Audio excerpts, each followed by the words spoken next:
In this video, I'll be working through all the questions from 2025 Leaving Cert Honours Level Maths Paper 1. It's going to be a long video. I don't want to just give you the solutions. I'm trying to teach you how to do the question, and that takes time. We're not in the classroom, we're on YouTube, so take advantage of their tools. Use the chapters in the timeline to jump to the question you're interested in, and definitely pause and rewatch the more difficult parts of a question. You can even change the speed you watch the video at. Okay, let's jump into question 1. In question 1, part A, they've given us an inequality and an absolute value.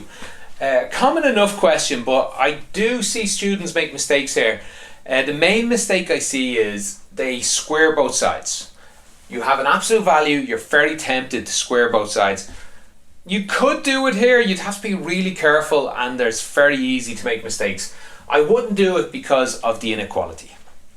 So what would I do here? There's actually 2 ways I'd answer this question. I'll show you both of them. So my first way is I'm going to break up this absolute value. Because what an absolute value is, it does something if it's positive. Sorry, it does nothing if it's positive, I guess. And it does something if it's negative. So that's a world where 2 different things happen.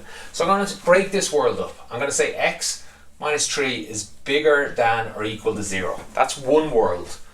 And we'll split, put a line down the middle. The other world is x minus 3 is less than or equal to 0.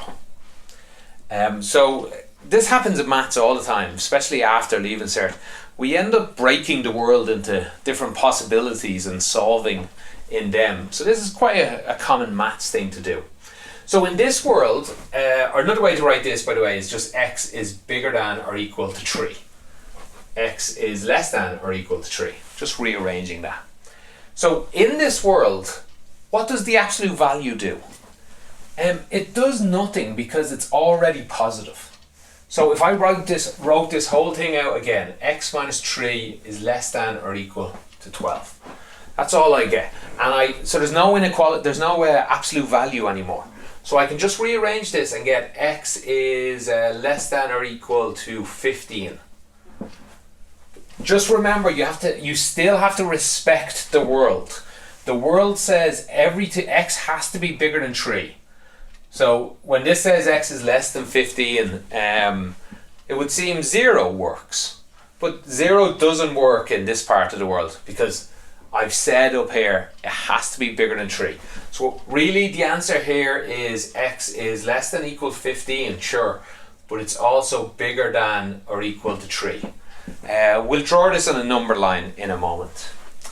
Let's move to the other half of the world. X is less than 3, or x minus 3 is less than 0. What happens in this case? Well, the absolute value changes the sign. So what we really get is x minus 3 changed. It gets its sign changed. It gets multiplied by minus 1, and then it's less than 12. That's what the absolute value does. It changes. It multiplies everything by minus 1 if it's less than 0. But this now is quite easy to solve. There's no absolute value again. If I multiply that minus 1 in, we get minus x. Minus by minus, we get plus 3. It's less than or equal to 12. We get minus x is less than or equal to 9. Change the sign of both sides. X and minus 9. Just be careful. Remember what happens when we change a sign in an inequality. This becomes bigger than or equal to minus 9. Except we still need to remember we're always less than 3. So putting these 2 together, we have x is, bigger than or equal to minus 9, but less than or equal to 3. Both these answers are correct. In fact, we can combine them together. If I draw a number line, here's 0. This guy is telling me everything bigger than 3 and less than 15. So there's 3 and there's 15. It's telling me the answer for x is everything in here. This guy is telling me everything less than 3 and bigger than minus 9. All of this is correct. So to put the 2 answers together, this image here, it's x is actually bigger than minus 9 and less than 3. I believe you would get full marks if you had these two, but I'm not 100% sure. I could see them taking away 1 or 2 marks. I don't have the marking scheme, it's not out yet. So I believe I think it'd be fair to take away a mark if you left these. This would be your full and final answer. Okay, let me clear that off and I'll do it again.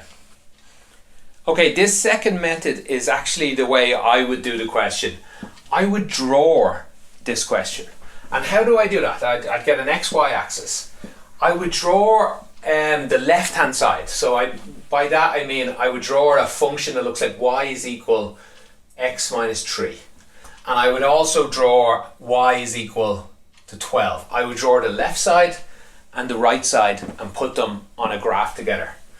Y is equal to 12 is easy to draw. It's just a straight line like that up at 12. This one's a little harder to draw, but it's not as hard as it seems. To draw this, we actually just have to draw it without the absolute value. This is an absolute value, not a bracket. We just need to draw without that, and this is quite easy to draw. I won't, if you're not able to draw a function too well, you do need to study that. I won't show you now. You could just put in x is 0, x is 1, x is 2, see what it looks like. But a bit quicker, the minus 3 is the y-intercept, and the number in front of the x is the slope. So it would actually look like this. I'll leave it dotted for now, because I don't want to draw this. I want to draw this one. But they actually look nearly identical. The only difference with this one is when it's less than 0. So here it's bigger than 0, so all of this is fine. When it's less than 0, it actually flips back up. All the minuses become a plus. Instead of minus 3, we get a plus 3. It all just bounces up. Okay, so that's how I roughly draw this function here. And you should be able to do this quite quickly. You'll get used to it. If you're able to do this, you don't have to explain it to anyone. You could probably just draw this quite quickly. Now let's see what this says. It says this is less than 12. That means this, think of the triangle thing, this phi shape is less than 12. When, and more importantly, where is it less than 12? Over here, when x is, let's say, we happen to know what these numbers are. Well, I'll leave that for a moment. All the way over here, this is not true. The V shape is actually bigger than the 12. So it's everywhere between whatever this number is and whatever this number here is. That's where the answer is, x.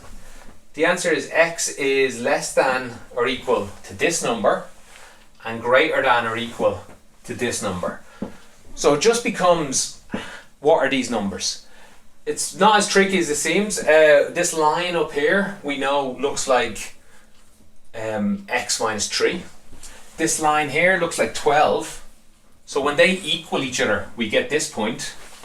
That's just x is equal 15. We knew this from the previous part. So this guy here is 15. Again, what's this one look like? Well, this bounce here, this line here is the minus of this one.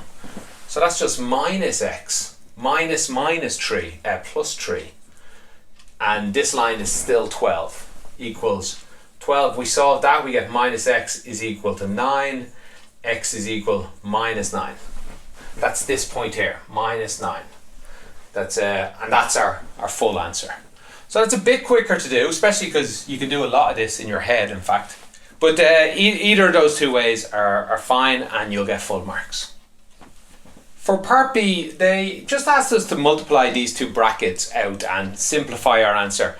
It's a pretty straightforward question. They're just trying to scare you a bit with all these square roots. Don't get put off by that. Just go through your motions, multiplying two brackets. This multiplies by that, multiplies by this, multiplies by that. You get three terms out. This multiplies by there, by there, by there. There's 2 terms, there's 3 terms. You get 6 total terms out. So we just do that. 4x by 2x gets us 8x squared. 4x by 5 square root x. Don't worry, just take it each in stages, work out the sign first. A plus by a plus, we get a plus. 4 by 5, we get 20. X by square root x. There's two things you could write there. I'm just going to write x square root x. You could, if you wanted, have wrote x multiplied by x to the power of a half, which of course is x to the power of 3 over 2. That's fine as well, but it's quite common just to leave it like that as well. There's not much more you can do here except without bringing the fractions in. Okay, 4x multiplied by minus 7, we get minus 28x. Minus 10 by 2x, minus 10 square root x by 2x, we get minus 20. Again, there's an x and a square root x. By convention, we'd write the bigger number first. X is bigger than, in order, is bigger than square root of x. But it doesn't matter if you mix that up. But it's now easy to see that this term is the same as this one. Okay, minus 10 by plus 5, we get minus 50 square root x by square root x. You could write square root x, wouldn't be the best thing to do. Square root x multiplied by square root x does have an easy solution. It's just x. And lastly, minus 10 by minus 9, we get plus 70 square root x. We can clean this up though. There's two terms, for example, this one and this one, that are identical. This plus 20 minus 20, x square root x, x square root x. It's just gone. What else? We also have two x terms. So let's see, we've no x squared terms. We've just 8x squared. Minus 28 minus another 50. That's minus 78x. And this doesn't go with anything, so it's plus 70 square root x. Simplify, that's as simple as I can get that. And that's it for part B. If you are finding my videos useful and would like to help the channel out, on top of liking and subscribing, probably the best thing you could do is to tell other people doing the exam about my channel. Maybe you could share this video in a class WhatsApp group. Then if you feel I've really deserved it and you would like to buy me a coffee, you could become a member on YouTube or on Patreon. You should find links to that in the description below. Okay, in part C, they give us this cubic function here, and they also tell us that it has a factor, that is 2x plus 3. They tell us to use that information and find the 3 roots to the equation they show. They show us the same thing when it equals 0. I'll just leave it like that. So basically solve this, find out the x's. At the bottom then of the question they show you x, 3x, x1, 2 and 3. What are the answers for each of them? Now this question's sort of asking you a bit of knowledge as well. It's like, what's a factor? How does a factor work into the answer to solution? So hopefully, well, let me spell it out here. Hopefully you know we can factorize a quadratic, or in this case a cubic. A cubic will factorize into 3 things. 3 x's. In this, one of them is 2x plus 3, and the other is x or something x, something, and all this equals 0. These multiply together to equal 0. That means that if this is equal 0, it's an answer. The whole thing will, if 0 multiplies by anything, the answer is 0. So one of the answers is just this equals 0. 2x plus 3 equals 0, or 2x is equal minus 3, or x is equal minus 3 over 2, or minus 1.5. That's one of the answers. How do we get these other two? There's a couple of ways to do it. Let's see. I'll show you 2 different ways. I guess there's one of the ways can be split into other ways as well. I'm going to show you 2 different ways to do it. Let me clean actually this up a bit, and then I'll show you. I might be on my own here, but the first way I'm going to show you is my favorite way. It's one of my favorite things to do in maths: long division with algebra, or algebraic long division. If this is a factor of this, that means we can divide this into this. So let's try that. 2x plus 3, we're going to divide using long division into 4x cubed minus 12x squared minus 7x plus 30. And well, spoiler, we should roughly know what we get out. A linear function, that's a function x to the power 1, divided into a cubic function, that's x to the power 3, should give us out a quadratic, x to the power 2. So let's see what we get. To do this, we think of a number we think of something that multiplies by 2x to get 4x cubed.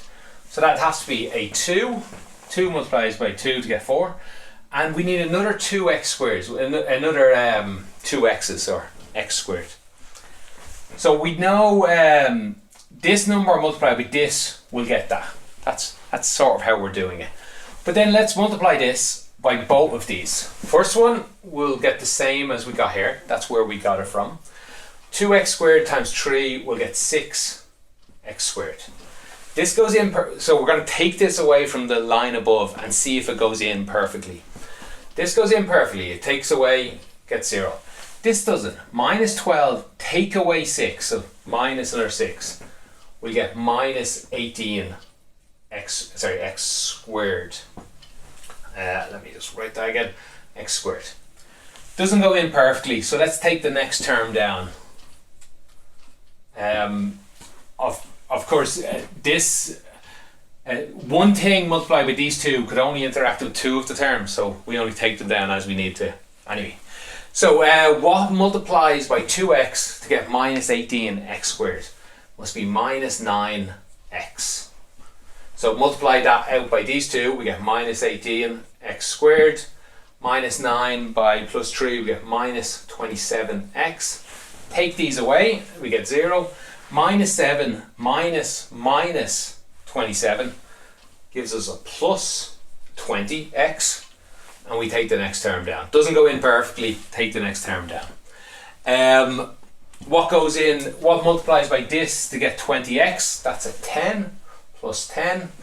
10 times this, we get 20x. 10 times 3, we get 30. This does go in perfectly. Take these away, we get 0. This is also a factor. So to write that again, this number here, I'll put it in equals like this, is equal to 2x plus 3 multiplied by 2x squared minus 9x plus 10. We found 2 factors. We want 3. So what we're going to do now is we're going to concentrate on breaking this one into 2. Break this guy into 2 different factors. If you're not good at factorizing quadratics, you can use the minus b formula to help you. There's a complete the square method you could use. Nowadays, a lot of calculators will do it for you, so feel free to do that. It is important you know how to do it though, so don't rely on the calculator in your exam. But you can use it in the exam to double check. Okay, so what's the factor of this? To get x squared, we would need an x by an x. To get 2, we'd need 2 and a 1. So what are the factors of 10 that would work? 10 and 1. Could we make that work? 10 times 2 is 20. 20 and 1 can't get to 9. 1 times 2 is 2. 10 times that is 10. 2 and 10 could get to 8. Getting close. No, that doesn't quite work. What about 5 and 2? 5 times 2 is 10. 2 times 1 is 2. 10 and 2 again doesn't get to 9. It's 8 again. What about 5 here? It's the last option, so I'll write it in. 5 here and a 2 here. 2 times 2 is 4. 5 times 1 is 5. 4 and a 5 can get to 9 if they're both plus, they add to 9, but also if they're both minus, they take away to minus 9. And let's see, they also multiply to get plus 10. These work. These are the factors. Don't worry if you're not good at doing that in your head, as it were. Feel free to use the minus b formula. It would have told you that x is equal to, well, I'll tell you exactly what I'm going to write here. X is equal to 5 over 2, or 2.5. It would have told you x is equal to 2. So that's 2 of your 3 answers. The other one was the one I think I already wrote it. It's just x is equal minus 3 over 2. They're your 3 answers to this question. Now I'll rub this out and I'll show you. I'll show you most of another way to do it. I won't do the last bit. I won't finish this. So maybe I'll leave this bit here. because it's the same way anyway. If you didn't like that first way, this second way is probably a little shorter, but I do think it's harder to understand or to get, and also I just like the first way. I like how everything cancels. So this other method it's quite similar. It's this is a factor 2x plus 3. It's realizing that something is here. We know roughly what it should look like. We know there should be a quadratic here, an x squared, an x, and a number. We just don't know what those numbers are. Except one of them, we actually know what the x squared should be. We know there should be a 2x squared, because how else are we going to get to a 4x cubed? So we can actually fill in some of this bracket already. And then we just use letters. We say a x and b. We know there'd be something x here and something without an x here. And this now allows me I can multiply these two brackets together and it should equal this. It won't look like it yet, but I'm going to use that fact. Well, let me just multiply these two together and show you what I mean. 2x by 2x squared is 4x cubed. Actually, let's take a few shortcuts. All the x cubes, that's the only way to get x cubed. Where are all the x squares? We would get an x squared from this times this. So let's write just x squared, and there would be 6 of them. 3 times 2, we get 6x squares. But then there'd also be 2 times a, so it'd be 2a x squares. That's all the x squares. Hopefully you're following how I got there. You could have wrote all one mess and combined it to this point, but I'm just skipping a little bit.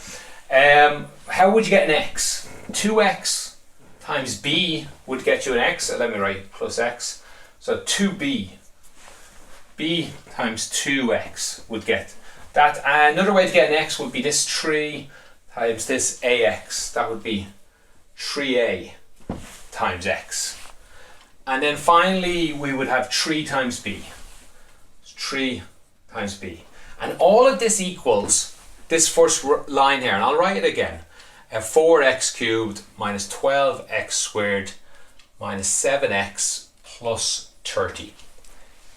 Looks like a mess, looks hard to do, but at this point you just use the trick that all the x squares on the left have to equal, the x cubes have to equal the x cubes. The squares equals the squares. The x on its own equals the x on its own. The numbers without an x equal the numbers without an x.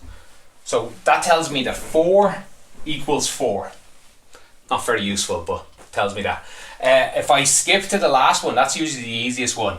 The first two terms and the last terms are usually the easy one.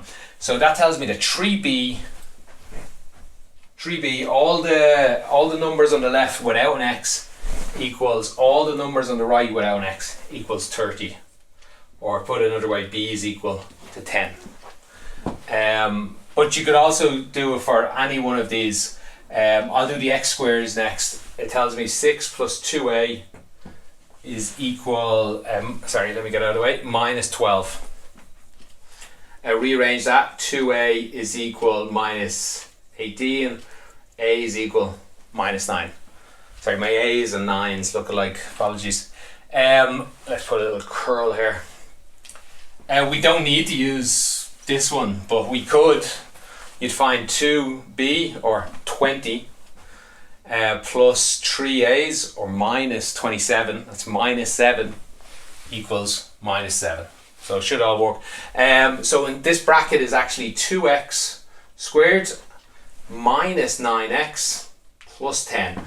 That's the same quadratic we found last time. You just need to solve this, find your 3 answers. Once again, I won't do it again. This is the same as previously. Okay, that's it for question 1. If you have any follow-on questions, let me know in the comments. Put a timestamp in. Let me know where in the question you're asking about. It helps me to answer. Thanks for watching and have a great day. Question 2 starts off with a relatively straightforward question. They give us this weird looking function. It's very difficult to draw. We don't have to, thankfully. Fx is equal 6 plus x squared plus sine 4x. And they simply ask us to find the derivative of that. Now the derivative is a great function in that it doesn't worry about adding. So these are 3 different questions for the derivative. So if I want to know the derivative, I can just do each of these 3 parts separately. The derivative of 6, it's a constant, it's 0. There's nothing there. The derivative of x squared is just 2x. Now differentiating sine 4x is a little more difficult. You do have to use the chain rule, but I'm going to assume most students can do that on their own. If you can't, look up differentiation, look up differentiate trigonomic functions, look up the chain rule. You need to be able to get good at these ones that you can just do it on the fly, as it were. To slow it down a little, the derivative of sine is cosine. The problem is what's inside here is a little too complex. So the derivative of this is cosine 4x.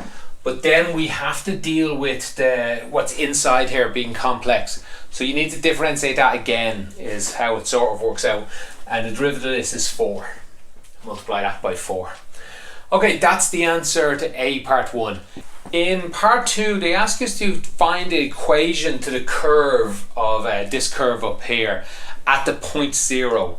Give your answer in certain forms. Okay, when they're asking to find a tangent, tangent is a straight line, the equation of a tangent. We're looking for the equation of a line. You should be thinking you're looking for a point and a slope.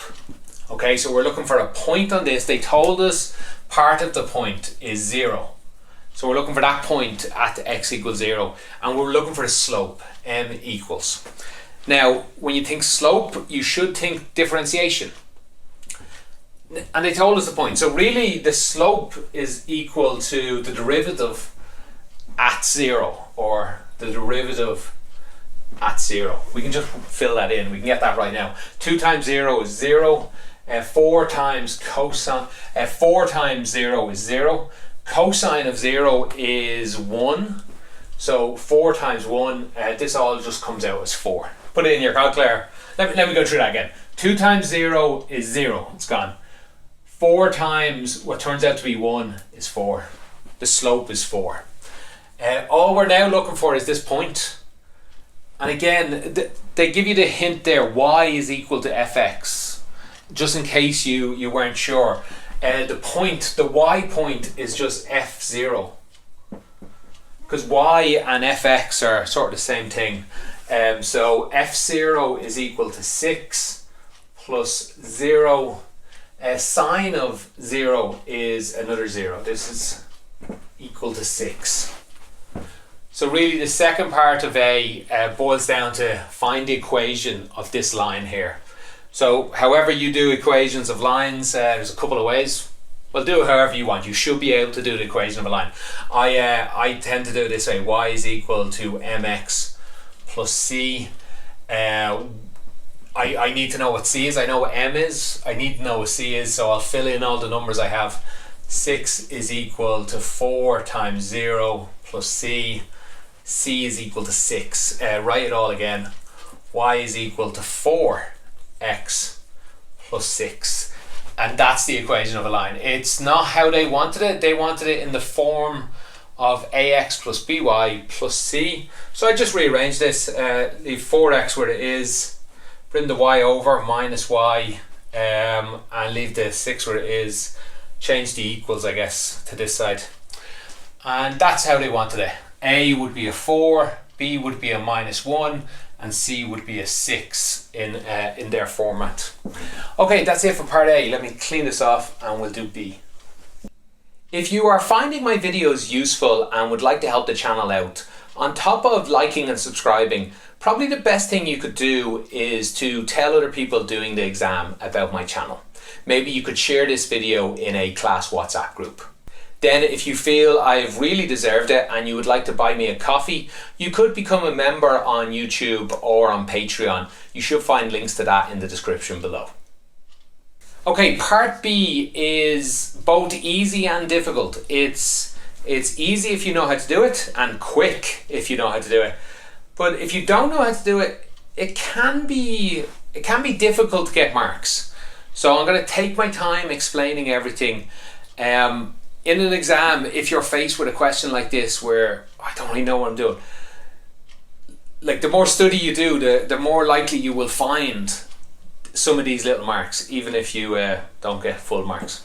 Okay, with that said, they draw us a picture, looks roughly like this, a 4 on the x-axis, 4 on the y, and they ask you to state the range of values for x for which the derivative of g, this line here is a function gx, let's put in gx here, and in part 1, B part 1, they're talking about the derivative of x. There's no function to get the derivative of, but they're talking about the derivative of x being bigger than 2. They need you to understand that derivatives are the slopes of the tangent to a curve. In this case, it's a curve. A straight line is a curve. The tangent to this line is the line itself. So what they're asking is, what's the gradient? What's the slope of this line and the slope of this line? Because that is the derivative. To find the gradient from a picture like this, I tend to think of it as triangles. This bottom one here, I'll redraw it so not to ruin my picture. This bottom one, it's 3 long and it's 1 high. The slope is just the rise over the run, the height over the base. In this case, it's 1 over 3. You just need to be a little careful you get the sign right. Going up is positive. Going down is negative. So the slope of this one is 1 over 3. The bigger one, I'm starting from here and coming up. What's height is this? It's not 4 high. From the base of this other point is 3. So it's 3 high and it's 1 across. From here to here is 1. And the slope of this one, let's put in m. M is equal to 3. So when they ask you, when is the gradient bigger than 2? The answer to this question is when x is bigger than 3. Or let's actually write that as x is bigger than 3 and less than 4. Yeah, that's when let me write like this: the derivative is equal to 3 in this world, and it's equal to 1 over 3 when x is bigger than 0 and less than 3. An interesting question here is, what happens when it equals 3, or when it equals 4, or when it equals 0? Because it's just a picture we have, it's undefined, we don't know. You can't have a tangent around this curve or around this point, like what could it be? It doesn't continue on. But anyway, that's for another day. In part 2, they give us this weird looking thing, g of 3. Give your answer in the form of a over b. So what is this?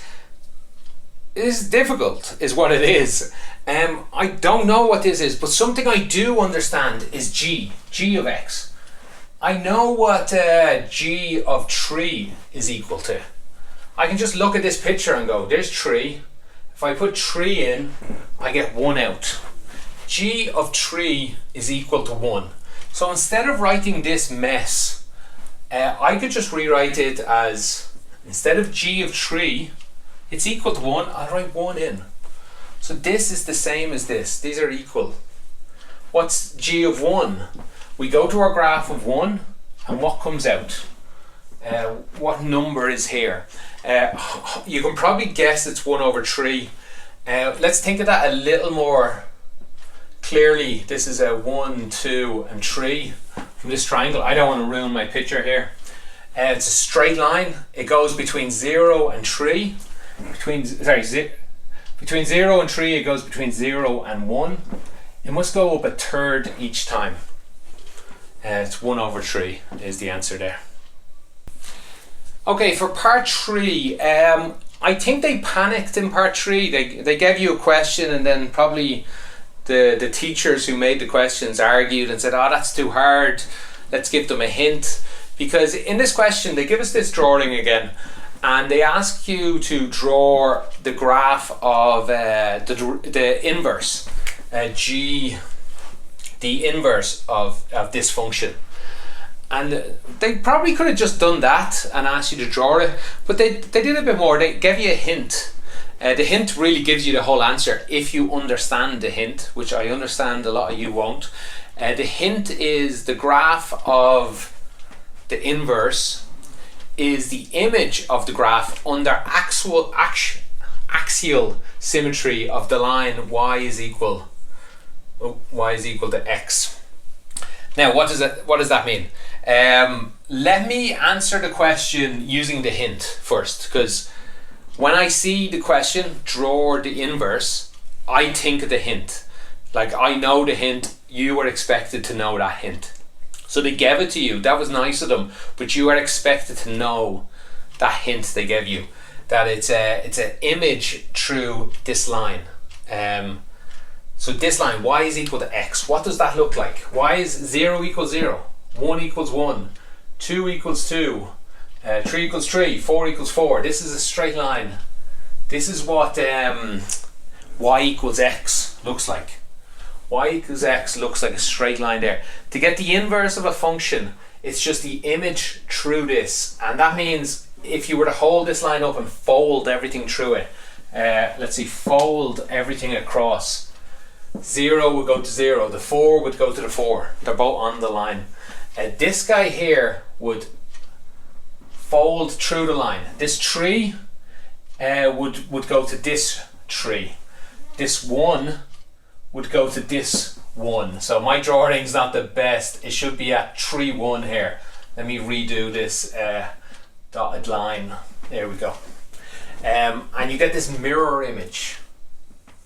This mirror image like that. That's and that's it. That's the full marks. I'll just explain that a little more in a different drawing. Imagine we had a drawing that looked a bit different.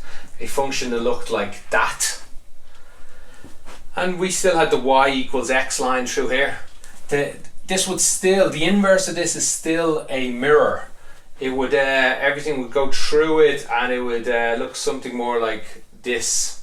My drawing's not the best there, but it would be this mirror image through the line. Okay, that's it for question 2. If you have any questions, please put them in the comments below. Do put in the timestamp from where the question is to help me answer. Thanks for watching and have a great day. In question 3 part A, they give us this function here, fx is equal to 3x to the power of 5 minus 4, everything to the power of 28. If there's one thing I've learned from teaching, it is that a lot of students are terrified of big numbers. This seems like a scary question just because you usually don't see to the power of 28. It's no different than any of your usual questions. They simply ask you to find the derivative. Hopefully, you do need to get quite good at using the chain rule. You should be good enough to literally just do this in a few seconds. Read the chain rule off from this. Now, I will do it a bit slower to show you where the chain rule comes from. In fact, first, let me just answer it how I would do it in the exam. There'd be no work involved. I would just differentiate this. The chain rule tells me the chain rule tells me to deal with this bracket as one object. 28 would come down and multiply by this bracket, 3x to the power of 5 minus 4. And we take 1 away from that. That would become 27. Then to fix that little shortcut I just did, I would then differentiate what's in the bracket. What's in the bracket is 2 objects. Let's open up another bracket. This one's 5 times 3 is 15 times x. Take 1 away is 4. And the derivative of minus 4 is 0. So I didn't actually need the bracket. That's the answer. That's the full marks answer. They said you didn't have to simplify it. We could multiply 15 by 28, which I believe is equal to 420, multiplied by 3x to the power 5 minus 4 to the power 27, and the x to the power 4 has to go somewhere. Let's put it here. that'd be the full marks. Another, just to explain where the chain rule came from, if we rewrite this as y, I find it easier to teach the chain rule with y and dy dx. Y is equal 3x to the power 5 minus 4, 28. Sorry, you would get full marks for this. If you were able to do the chain rule in your head, you'd get full marks. This line here is enough work for them. Hell, this is full marks, I think. The chain rule is sort of like substitution. Instead of this, wouldn't it be great if we rewrote that as u to the power of 28? And we've just substituted u is equal 3x to the power of 5 minus 4. So this is sort of what the chain rule is. It's a substitution here. Then if we want to find dy dx, the chain rule tells us, well, dy dx is the same as dy dx, any other letter we want there. Du we would use. Remember, we made up the letter u, put in any letter you want. Everything here is quite easily done. Dy with respect to u, that would be this line here. Dy with respect to u would be 28u to the power of 27. Du with respect to x, that's this line here. That would be, these multiply each other, that would be 5 times 3, 15 x to the power of 4. The minus 4 becomes 0. This is the same as this. Once I change u back, this is 28. U was and always will be 3x to the power of 5 minus 4.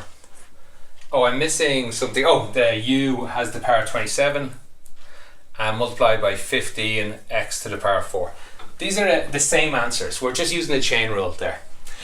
That's it for part A. Let me clear this off and we'll do part B. Part B is another question that's both easy and hard. They ask you to find the derivative. This is the easy bit. I expect students to be able to differentiate this function.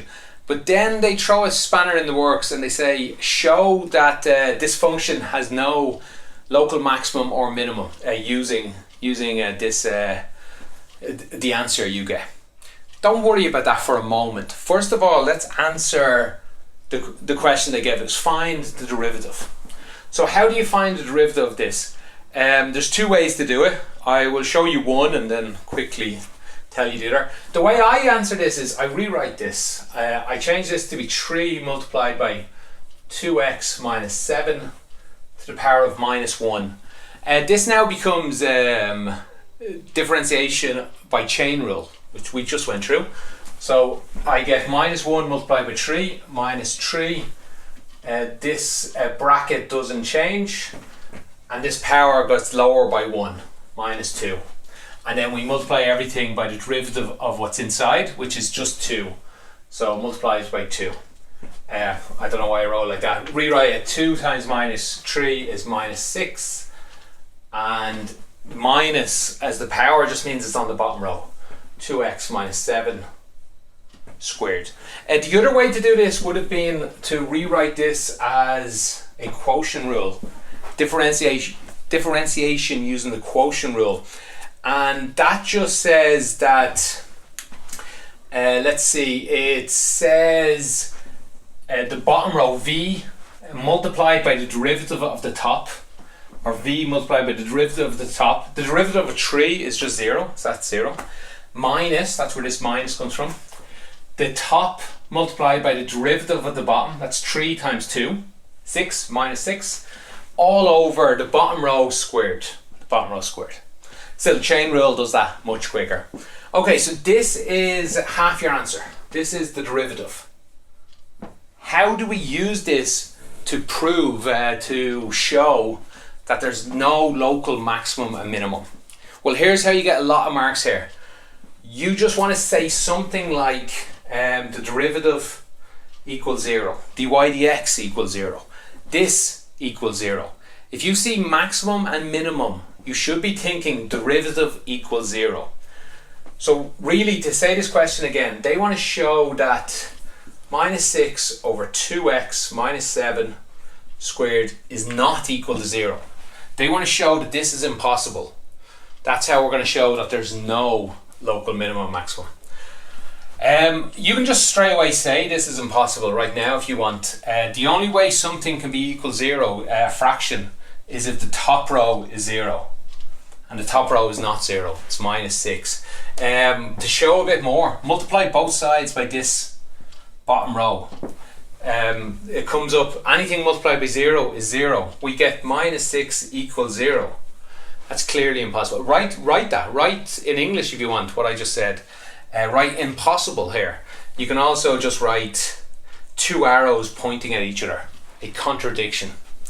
And that's the answer to that question. Just to say a little more, this can get really close to 0, but it can never be 0. Think if x was, well, try some numbers for x if you want.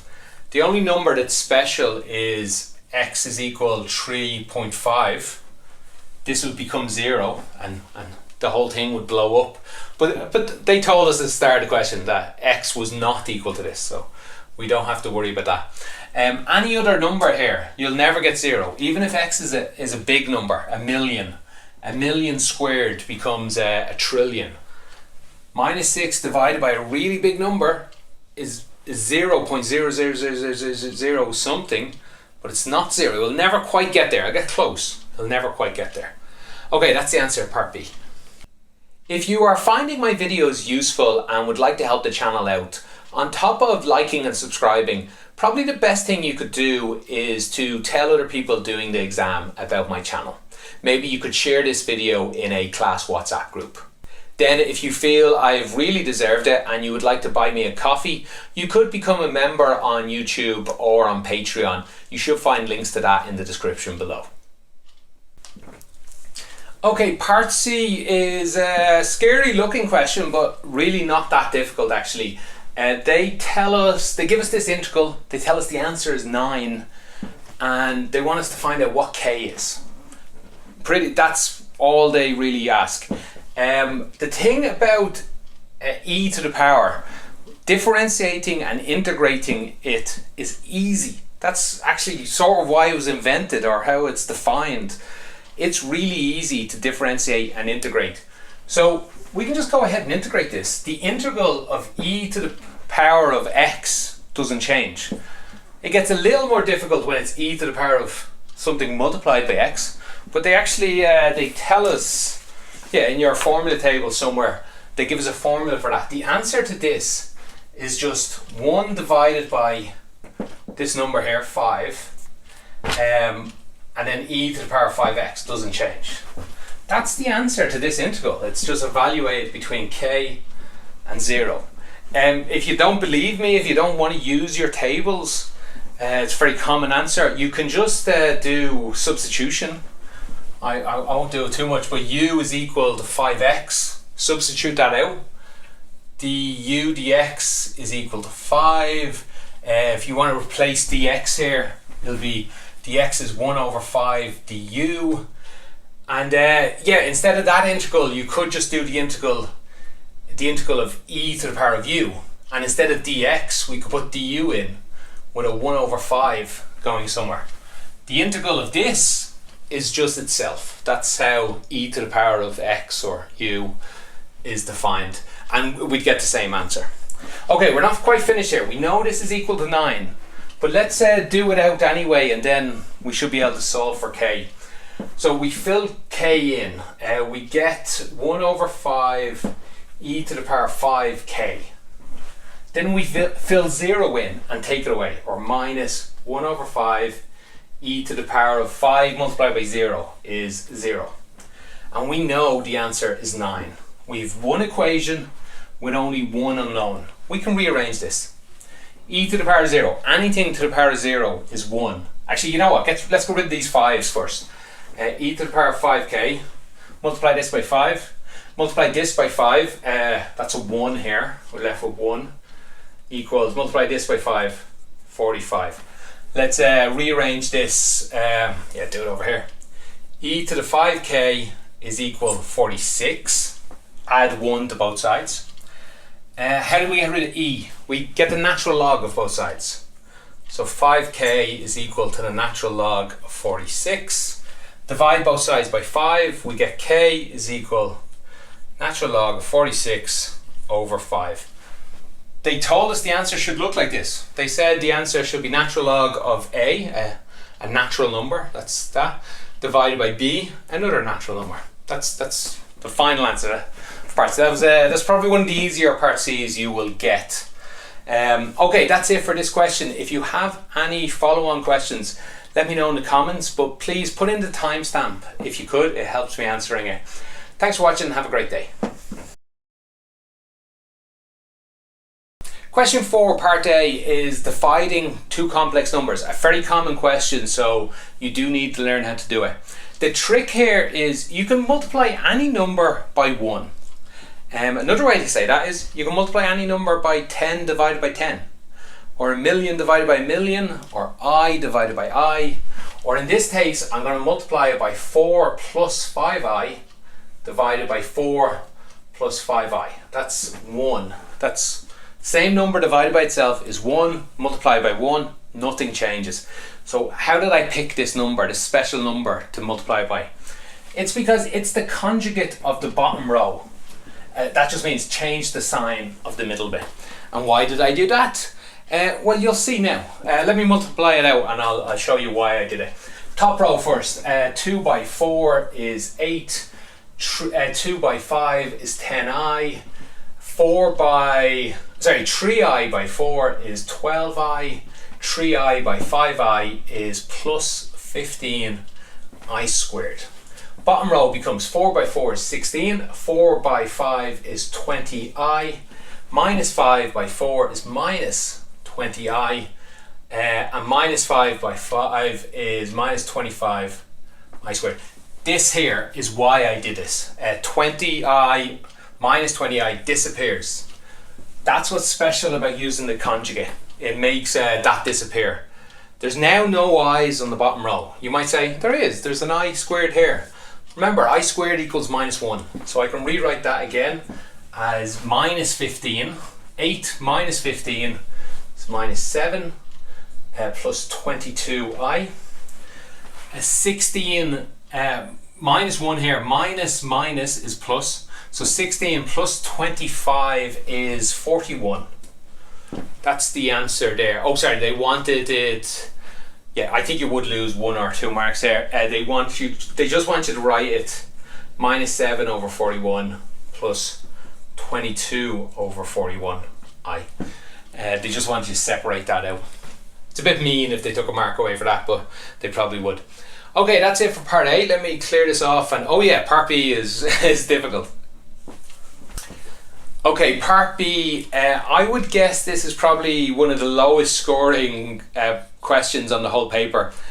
A lot of students probably didn't know where to begin. So they gave you this and asked you to prove it. They told you to use De Moivre's theorem, which you'll find in your formulas table, which we'll use in a moment, and to use this. So what are they on about? Well, my advice how to go about this question is, well, my main advice is to study hard and know what they are asking and you'll get 100%. But if you find yourself in an exam and don't know what to do, just try some things. Make sure, keep an eye on your watch or the time, and don't spend too long on it.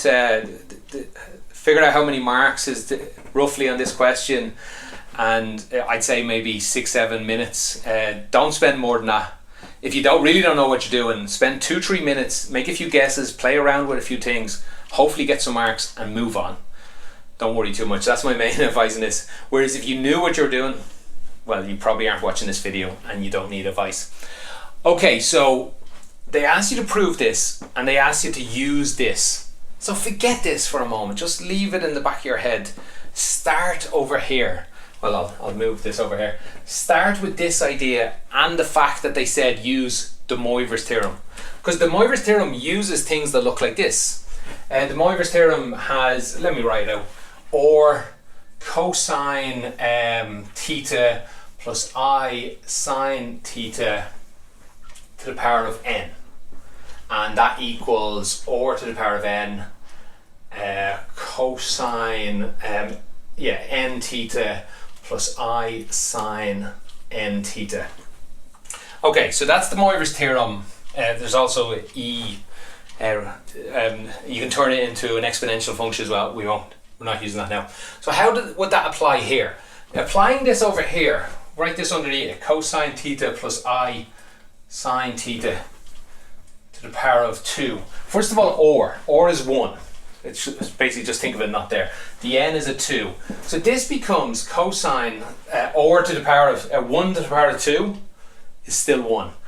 So it becomes cosine 2 multiplied by theta plus I sine 2 multiplied by theta. We're getting somewhere here because this is in the thing we wanted to prove. You would get lots of marks for doing this. If you were a student that says, I don't know how to do this question, they told you the Moivre's theorem and use this. So you should be getting to this line at some stage. You will get marks for that. And you get more marks than a lot of students because a lot of students would have just given up. Okay, so what else can you do? And this is where a lot of students be stumped because you do need to take a leap at this point. The next thing the examiner wanted you to do was to try just squaring this out yourself. The Moivre's theorem is great if you have power of 8 or power of 20. You can do a function to the power of 100. The Moivre's theorem doesn't care.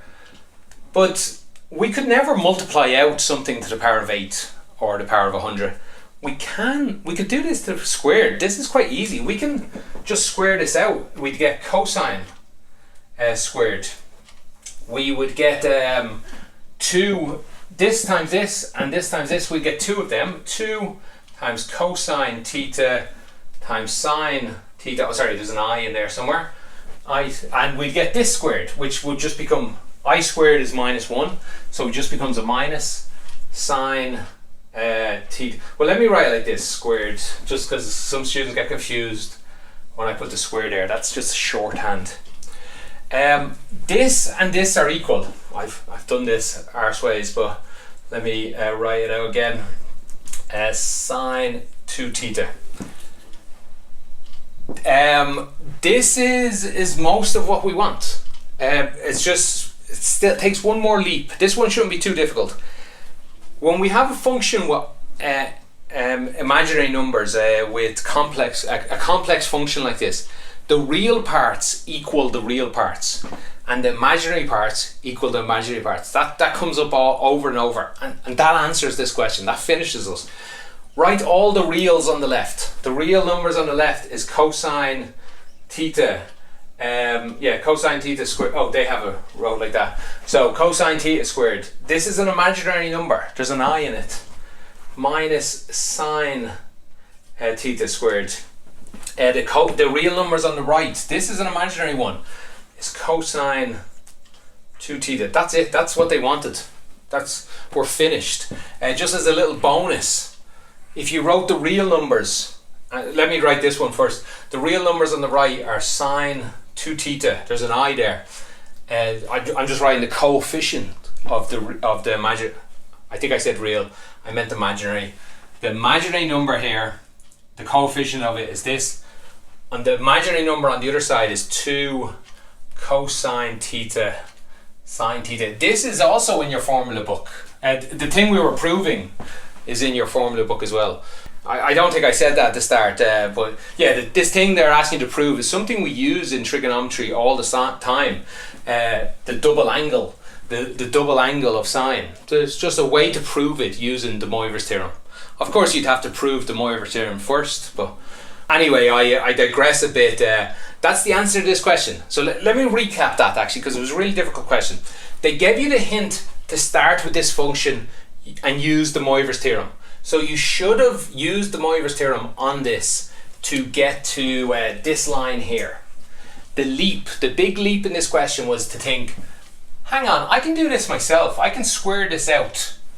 And you would have got, let's see, this line here. If you squared it yourself, you got this. And if you use the Moivre's theorem, you got this. But they should be equal each other. So you put them equal and you got the final answer. Okay, hopefully that helped. Let me know in the comments. Okay, let me clean this off and we'll do part C.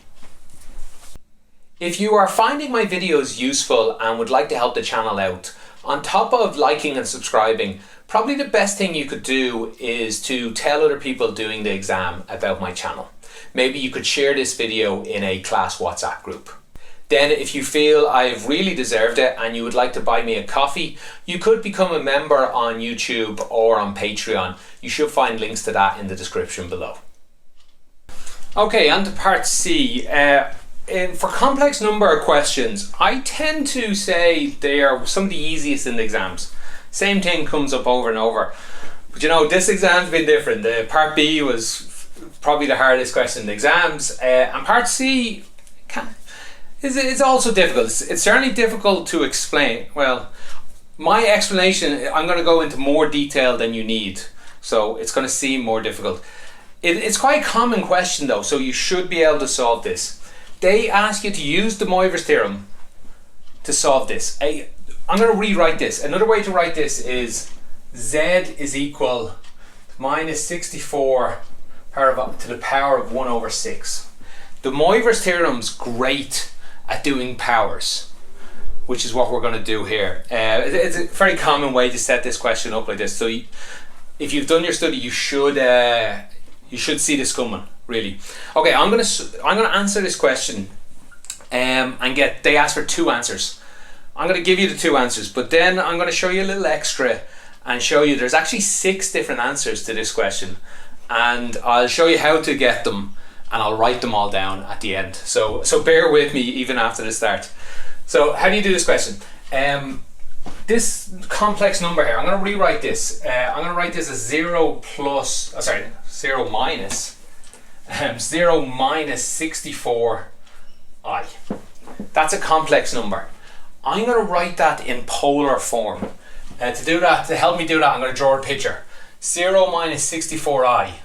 It just looks like this. There's down the minus imaginary axis. So in polar form, I need the angle here, and I need the length of out to it. So the length is 64, and the angle, you have lots of choices, which is going to be important later.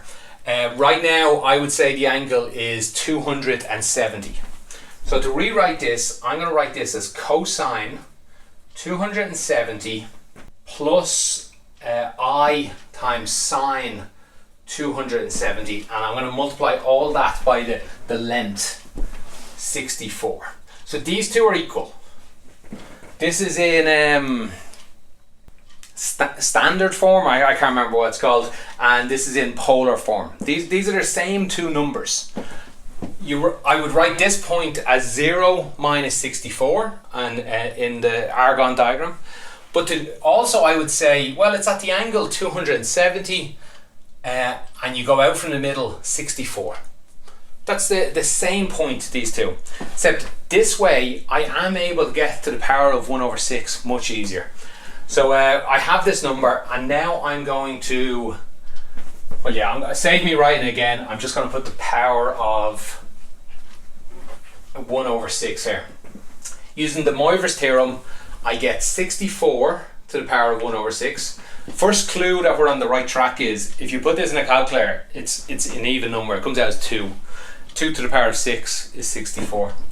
Continue on, we get cosine 1/6 multiplied by 270 is 45. I times sine 45. That's it, I guess. Close the bracket. So this becomes a 2. That's pretty much the answer, except they asked for us back in the standard form, which I really should look up what it's called. So we need to get this back, but I'll use the drawing again. Let's see, this is length 2 and angle 45. Here's angle 45, and forget about the scale for a moment, we'll go out 2. So we just really have this triangle here. That's 2 length, 45 degrees here. How high is this? We can use trigonometry. We can use the fact that both are 45. We can use Pythagoras theorem. Either way, we should get the height is square root of 2. The width is square root of 2. This number here is identical to square root of 2 plus I square root of 2. That's one of the answers to this question. The real question is, where are the rest of them? They wanted 2 values.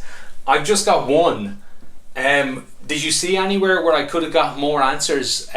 Pause the video, have a think about that. So where could I get more answers? The trick is in when we got the angle here. I said it was 270 degrees away. Why couldn't I have said it is 360 plus another 270, which is 630? Instead of 270, why couldn't I have used 630 degrees? It's a perfectly valid number. I could do this whole question again. 64 cosine, what did I say, 630 plus I sine 630, all to the power of 1 over 6. Let me squeeze this in here. I could do this out, I'd still get a 2. I would get 630 divided by 6 is 105.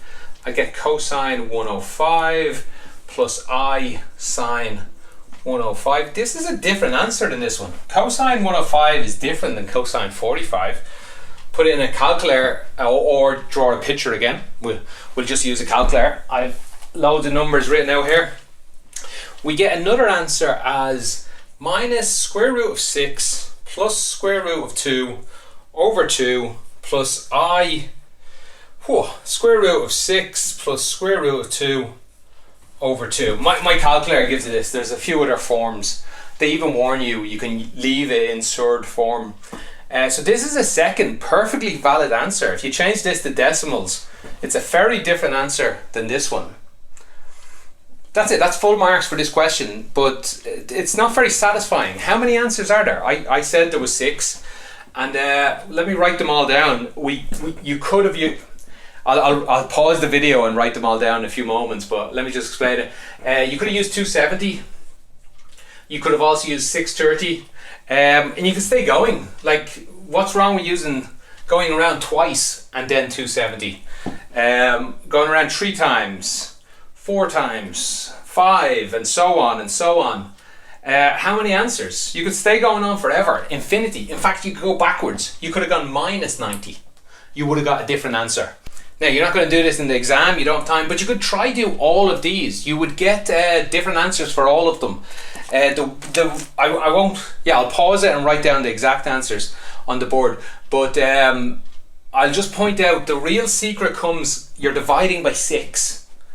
So you get 45 as an answer, you'll get 105 as an answer, you'll get 165 as an answer, 225, 285, 345, 405. But hang on, 405 is identical to 45 in angles. 405 degrees is identical. So you just get 6 unique answers. If you went backwards, you would get, what would you get? Minus 90 divided by 6 is minus 15. But minus 15 is identical to plus 345. 15 away from 360 is this. So that's a repeat as well. You get 6 unique answers. That was one of them. That was the other. I'm sure another one comes out as neat. Let's see, 45 away from something probably. Yeah, this guy here is 45 away from 180. That is the one that's neat. Oh, it is. The answer to this guy here would be minus square root of 2 minus I square root of 2. That's another answer. What I'll do is I'll rub all this out in my own time. I'll write out all 6 answers together just so you can see what you could have used. Okay, that's a real mess, and I even made a mess writing it out. The first 3 are correct. The 4th one should be this, and then this should be 5th, 6th, if they're corresponding with these ones. I couldn't be arsed rewriting it. It's too long, it's too messy. Hopefully the answering scheme is out already. It's not for me, so you should be able to see it there. I do want to show you one more thing about this. Complex numbers, you can think of them as drawings. All of these answers can be, remember all of them were length 2, so we can draw a circle length 2. I can put all of these answers on this circle. That's the 45 one would be there, the 105 one would be over here, and the 165 one would be here. You could say there's really only three answers and they're pairs, because this one is the same, is a mirror image of the one over here. This square, this 2-1 and this 2-1, it's just minus the other one. This second one is the same as one down here. This second one should be the same as this one with just minus numbers. Yeah, minus out here. Yeah, everything is minus on both sides. And this last one, this one here, the same as this last one here. Again, there's a quite an interesting symmetry to all that. Okay, that's it for part C. If you have any questions, hopefully I'm the right person to answer. Probably not. Let me know in the comments. Do put in the timestamp to help me answer you. Thanks for watching and have a great day. In question 5, we start off with a quadratic, and they're asking us not to solve it, they're asking us to rearrange it in this form. That's because they're forcing us to do the completing the square method. There's three main ways to solve a quadratic: the factorizing, the minus b formula, and this completing the square. I find in Ireland, at least, around the world, completing a square is sometimes the most common. But in Ireland, I think we neglect this way. So I like doing it. It's a very nice maths way to do it. So let's try and do it. First thing I'm going to do is, I'm going to start with this first line here. I'm dealing with this. I'm going to take this 5 out because I don't want it there. I want a number taken away from it. So that's the first thing I'll do. I'll take that 5 out of everything. And I'll have x squared plus 4x. And then I'm going to leave a bit of a gap down here. Minus 12, I've taken 5 out, remember, so it's 12 over 5. I'm going to leave a nice gap here. Completing the square is nice because we sort of make up things, we cheat in it. I'm going to make up a number to go here. Don't worry, I'll explain why I'm cheating, but I'm going to make up a number to go here. So I'd like you to think, pause the video and think, what number would you put there if you wanted a perfect number? And that's a number that will make a square. Now let me remind you what a square looks like. And let me do a few of them here, like say x plus 1 squared. That would look like x squared plus 2x plus 1. I'm just multiplying this out. How about x minus 3 squared? That would look like x squared minus 6x plus 9. I could do more examples. But the thing I want you to notice is it's the first one squared, the last one squared, but the middle one comes from, in this case, minus 3 times x and x times minus 3. It's really just 2 times this number is where this comes from. 2 times this number is where this comes from. 2 times some number is where this 4 comes from. So that number must be a 2. And the last one to complete this square, well, let me write it out here. Let's see, x squared plus 4x. Let me give you the answer. It's x plus 2 squared. Because that's 2 times x and x times 2 must have made 4x. So what number would go here? What number would I like to be here? Number that goes here is 4. 2 times 2. I would love if there was a 4 here. So I'm just going to cheat and put a 4 there. And I'm going to fix my cheat by taking it away again. And that's what the completing the square method sort of looks like. I can now take this 3 parts here and turn into this 1. So this becomes 5x plus 2 squared, and there's still a minus 4. I've taken care of this one, I added in, but this one's still here, and there's still a minus 12 over 5. And this is all in one big bracket. Okay, I can clean some of this up. This is, instead of minus 4, this I could write this as minus 20 over 5. Minus 20 minus another 12. And let me rewrite this. It's 5. Multiply 5 into this. We get 5 times x plus 2 squared. Multiply 5 into 2 of these. So what did I say? Minus 20 minus 12 is minus 32 over 5. The 5's cancel. So we just get minus 32. And am I missing a bracket? No, sorry, I put in an extra bracket there. And that's the answer to part A. Completing the square is a very useful way to solve quadratics. I recommend you look up the book they'll give you 20, 30 examples like this. Just practice them. If you're not able to do it now, just practice. If you are finding my videos useful and would like to help the channel out, on top of liking and subscribing, probably the best thing you could do is to tell other people doing the exam about my channel. Maybe you could share this video in a class WhatsApp group. Then if you feel I've really deserved it and you would like to buy me a coffee, you could become a member on YouTube or on Patreon. You should find links to that in the description below. In part B, they've given us this expression here of a natural log. Let me read it out from sort of the centre. We have e to the power 3 times p.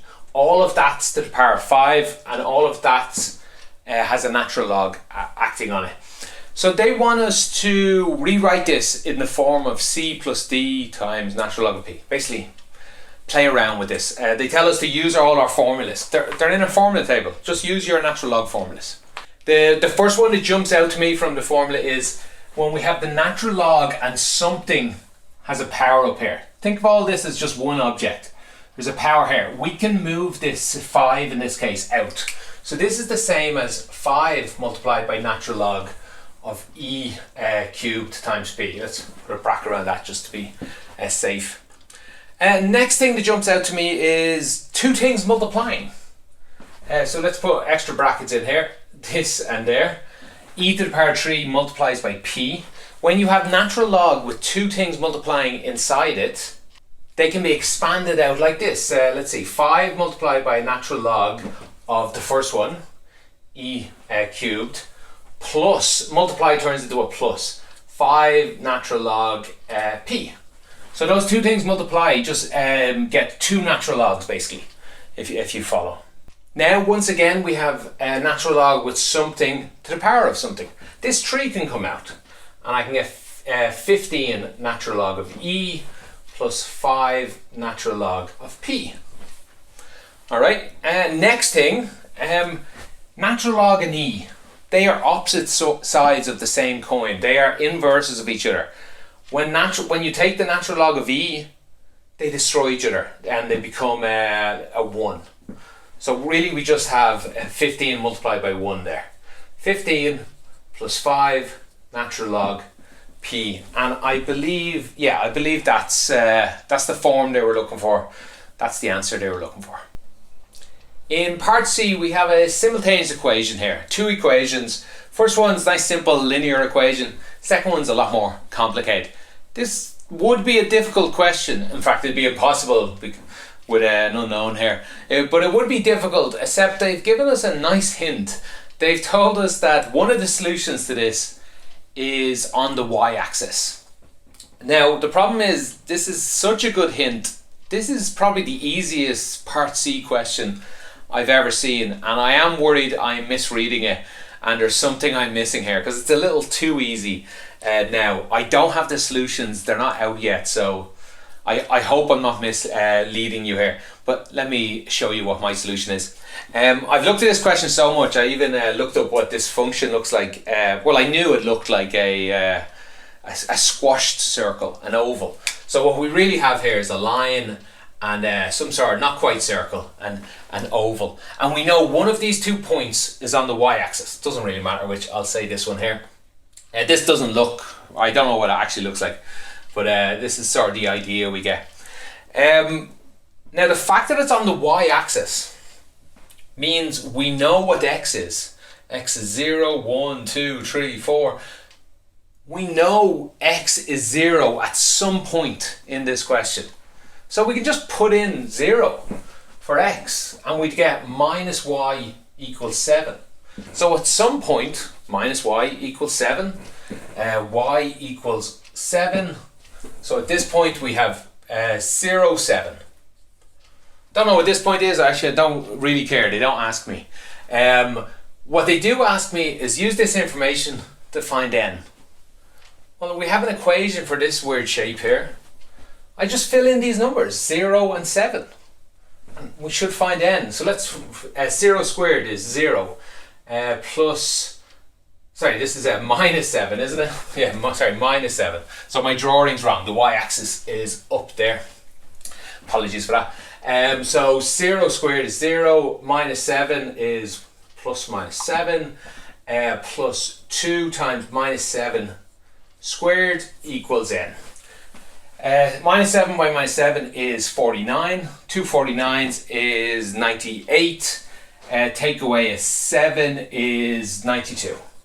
92 equals n, or n is equal 92. That's the full answer as far as I can see. I don't see any other question they are asking.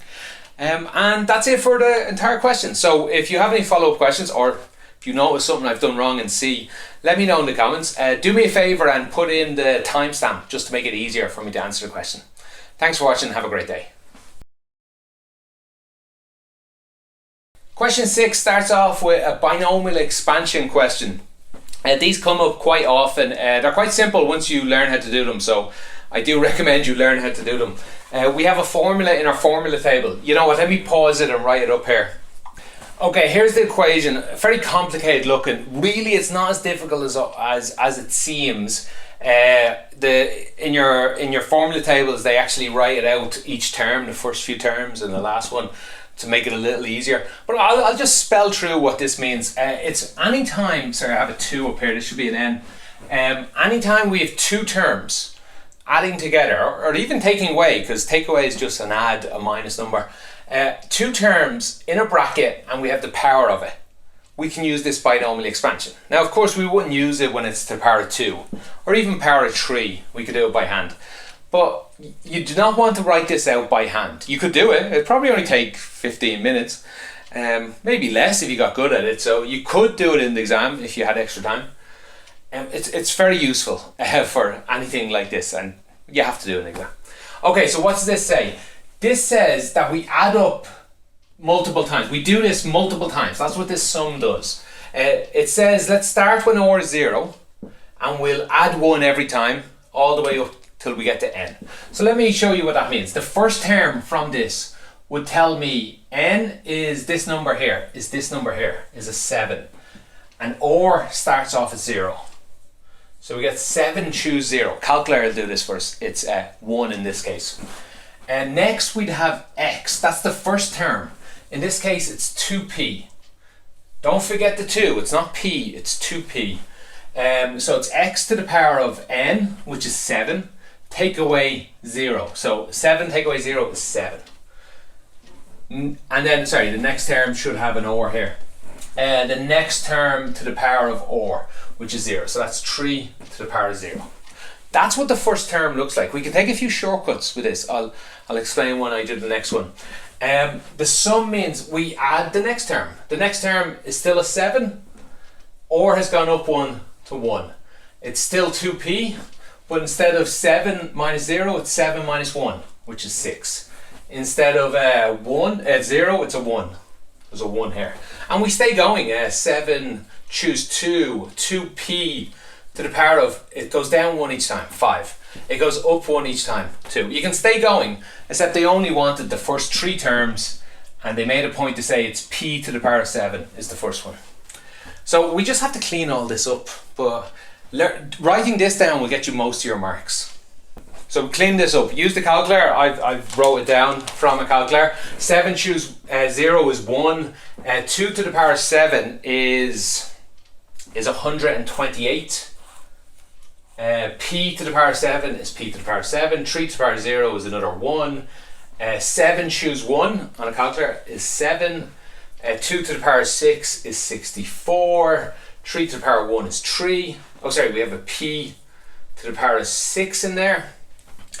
Next one, 7 choose 2. We need a calculator for that. It is 21. 21. 2 to the power of 5 is 32. 3 squared is 9. And we got a p to the power of 5 in there. And we stay going. Well, we don't have to in this case. But you can stay going as much as you want. Often they even ask you, what's the 5th term? So you'd have to just, you wouldn't have to write any of these. You just go straight to the 5th one. 7 choose 4, I think would be the 5th one.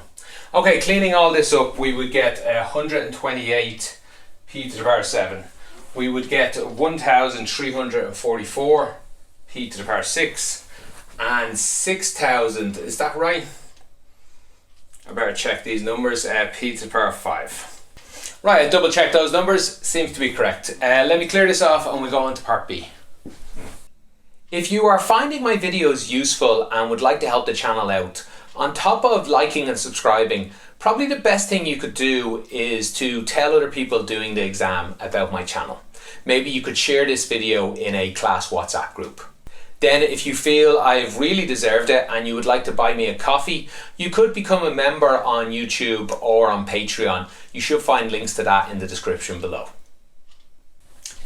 In part B, we're given this quadratic function here and we're told, a very important hint, it has exactly one solution. Use that information to show that OR is equal 9m. Okay, what does it mean, exactly one solution? That should be setting off alarm bells in your head. The minus b formula, let me write out the minus b formula over here. X is equal minus b plus or minus the square root of b squared minus 4ac over 2a. We'll use this again in a moment actually. But in this case, when they say exactly one solution, minus b formula gives you two answers because of plus or minus. Two different answers come out of that. Except when this term here is 0. When that's 0, there's just one answer. When it's positive, there's two real answers. And when it's negative, there's no real answers. So that's the important thing about what's inside that square root there. B squared minus 4ac. When that's bigger than 0, less than 0, or equal 0, we get different outcomes.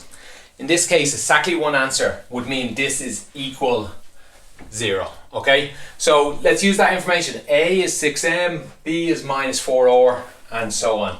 So what have we got here? B squared, that's minus 4r squared. So that's B squared. Minus 4 times A is 6m times C. Where's C? 54m. And that is equal 0. We'll just rearrange things here. We square this out. We get 16 or squared. We move everything over the other side to change the sign. And we'll multiply it out. 4 times 6 times 54. You know what? Let me go to my notes for that one. 1296 m squared. We'd have to be very careful here because I'm about to, well, let me divide both sides by 16. Divide by 16, we get 81 m squared. Now you might be tempted to just square root both sides. That's correct. But I would advise you be careful. The only reason we can do it here is they told us OR and M are positive. If you were to just square root both sides, you'd have to add in a plus or minus somewhere. Except we do know they're both positive, so we can do it. So we get OR is equal to 9 times M. Just square root everything. And that's the answer to B part 1. For part 2, they just ask us to use this fact to solve this equation here. And we just go back to using the full minus b formula. So we have x is equal, minus b is minus 4r, or 4r, plus or minus all this. We don't need it, it's 0. All of that is 0 because there's only one solution. So we'll skip that. Divided by 2a. That's 2 times 6 is 12m. So that's the solution. But remember, we know what OR is. OR is equal to 9m. So let's write that again. 4 times 9m. Instead of the OR, I'm putting 9m in. Over 12m. We can start cancelling things here. M cancels with m. 4 cancels with this. We're leaving a 3. 3 cancels with the 9. Final answer is just 3. X, the one solution to that equation is 3. Sorry, if there's only one solution, the answer is 3. If there's more than one solution, I actually don't know what the answer is. That would be an interesting question if they asked it. They could say, what if there wasn't one solution?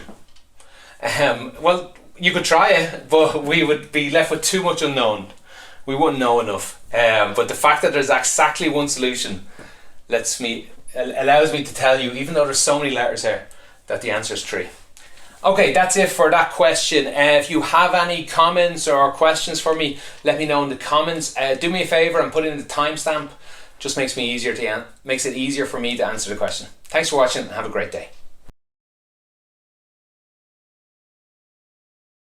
In question 7, they show us a model for the length of a spider web, or something like that anyway. I'm going to draw some pictures, but I do recommend you refer back to just a few moments ago I hadn't screened the picture of the question because my pictures isn't going to be the best. But we're talking about like a spoke of a wheel, sort of, where the spider puts straight lines everywhere though. So we're not a circle here. Something like that is the idea we're dealing with. And then the spider continues on each of these out. I'm not sure how many they have, more than I've drawn anyway. Is that 12 or something? But we continue on like this, adds on webs.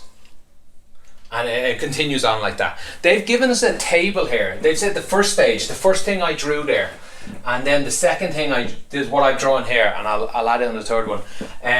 They've told us that the total amount of webbing used is 15.8 for the first one. That means the extra amount they've added from nothing to 15.8 was 15.8. Okay, the second one, after I did the inner bit, I added on the outer bit. The total amount is 37.8 up there now. Or in their picture. The third one, let me continue that on, I suppose, quickly. I'm adding on an amount of web right now. And that's what the bottom row is. What they've told us is the top row. What the total amount is 66. So the first question they ask us is, what was added on in the second stage? What was added on in the third stage? It's relatively simple. Pause, have a think about it, obviously. But it's, if this is the total in the first amount, we went from 0 to this, that's what was added on. This is the total in the second amount. We went from there to there. What was added on is the difference between here. So I've wrote that down somewhere. 22 was added on. The next stage, what was added on between here and here? I have 28.2 was added on. So that's the answer to A part 1. Now for part 2, they point out that this, let me write these in, I think it's A here and S here, isn't it? They point out that this second row here forms an arithmetic sequence. So that's, it's right here, 15.8, 22, 28.2. And they want us to find a general expression for that. Well, they've said arithmetic sequence, that should be enough for you to start writing some things down. Forget what they ask you. You should be writing down, well, A is equal 15.8. Arithmetic sequence, what's the difference? What's the D on an arithmetic sequence? It's what's added to this to get this, and added to this to get that. Let's see, it is a 6.2. Goes from there to there. And let's double check that is correct. 6.2. Okay, this does seem to be an arithmetic sequence. Of course, if it wasn't the same, something would have gone wrong. Your answer from the first part was probably wrong. Okay, so we're dealing with an arithmetic sequence like this. They want us to find the nth term. So the first term, the second term, the third term. What is the nth term? They give us that in our tables book. What is it there? It's the nth term, an in this case. In the book it's tn. But the 8th term is a plus n minus 1 times d. Let me show you where that comes from. I guess it's not needed because it's in your book, but just to point out that the first term is 15.8. The second term is actually 15.8 plus 6.2. The third term is 15.8 plus 2 times 6.2. It just says going on like that. So the nth term would be 15.8 plus n minus 1. It's because the third term has a 2. The second term has a 1, an invisible 1 there. The first term has a 0. So it's n minus 1 times 6.2, which is the same. Sorry, this wasn't the final part. You would have had to fill in what A is and what D was, and you would get the same numbers as here. So this is the answer to A part 2. Or if you just wrote in underneath this, 15.8 plus n minus 1 6.2. Same answer. Okay, let me clear this off and we'll get the next part. Actually, no, I won't clear it off because the next part asks us for the first term, second term, third term, nth term, asks us for the 100th term. So I'll leave it here. Use the formula or use your logic from here. The 100th term is just 15.8 plus 99 times 6.2. So I'm just filling in this formula or I'm following the logic we went through there. Clean this up. Let me just double check my notes. It is 629.6. Just put all that into a calculator. Okay, I will clear off most of the board to do the next part. Okay, in part 4 they ask about Sn, and that's this top row here. It's the sum of this row. This was an arithmetic sequence. So the sum of an arithmetic sequence is a formula we have. They give us the answer, by the way, so we can check what we're dealing with. Oh, I shouldn't have rubbed off. A is equal 15.8 and D is equal 6.2. Because we're using the same one, we're just using the different formula from our book. That is for Sn is equal to n over 2 times 2a plus n minus 1 times d. We're just filling everything into that. We have lots of numbers for this.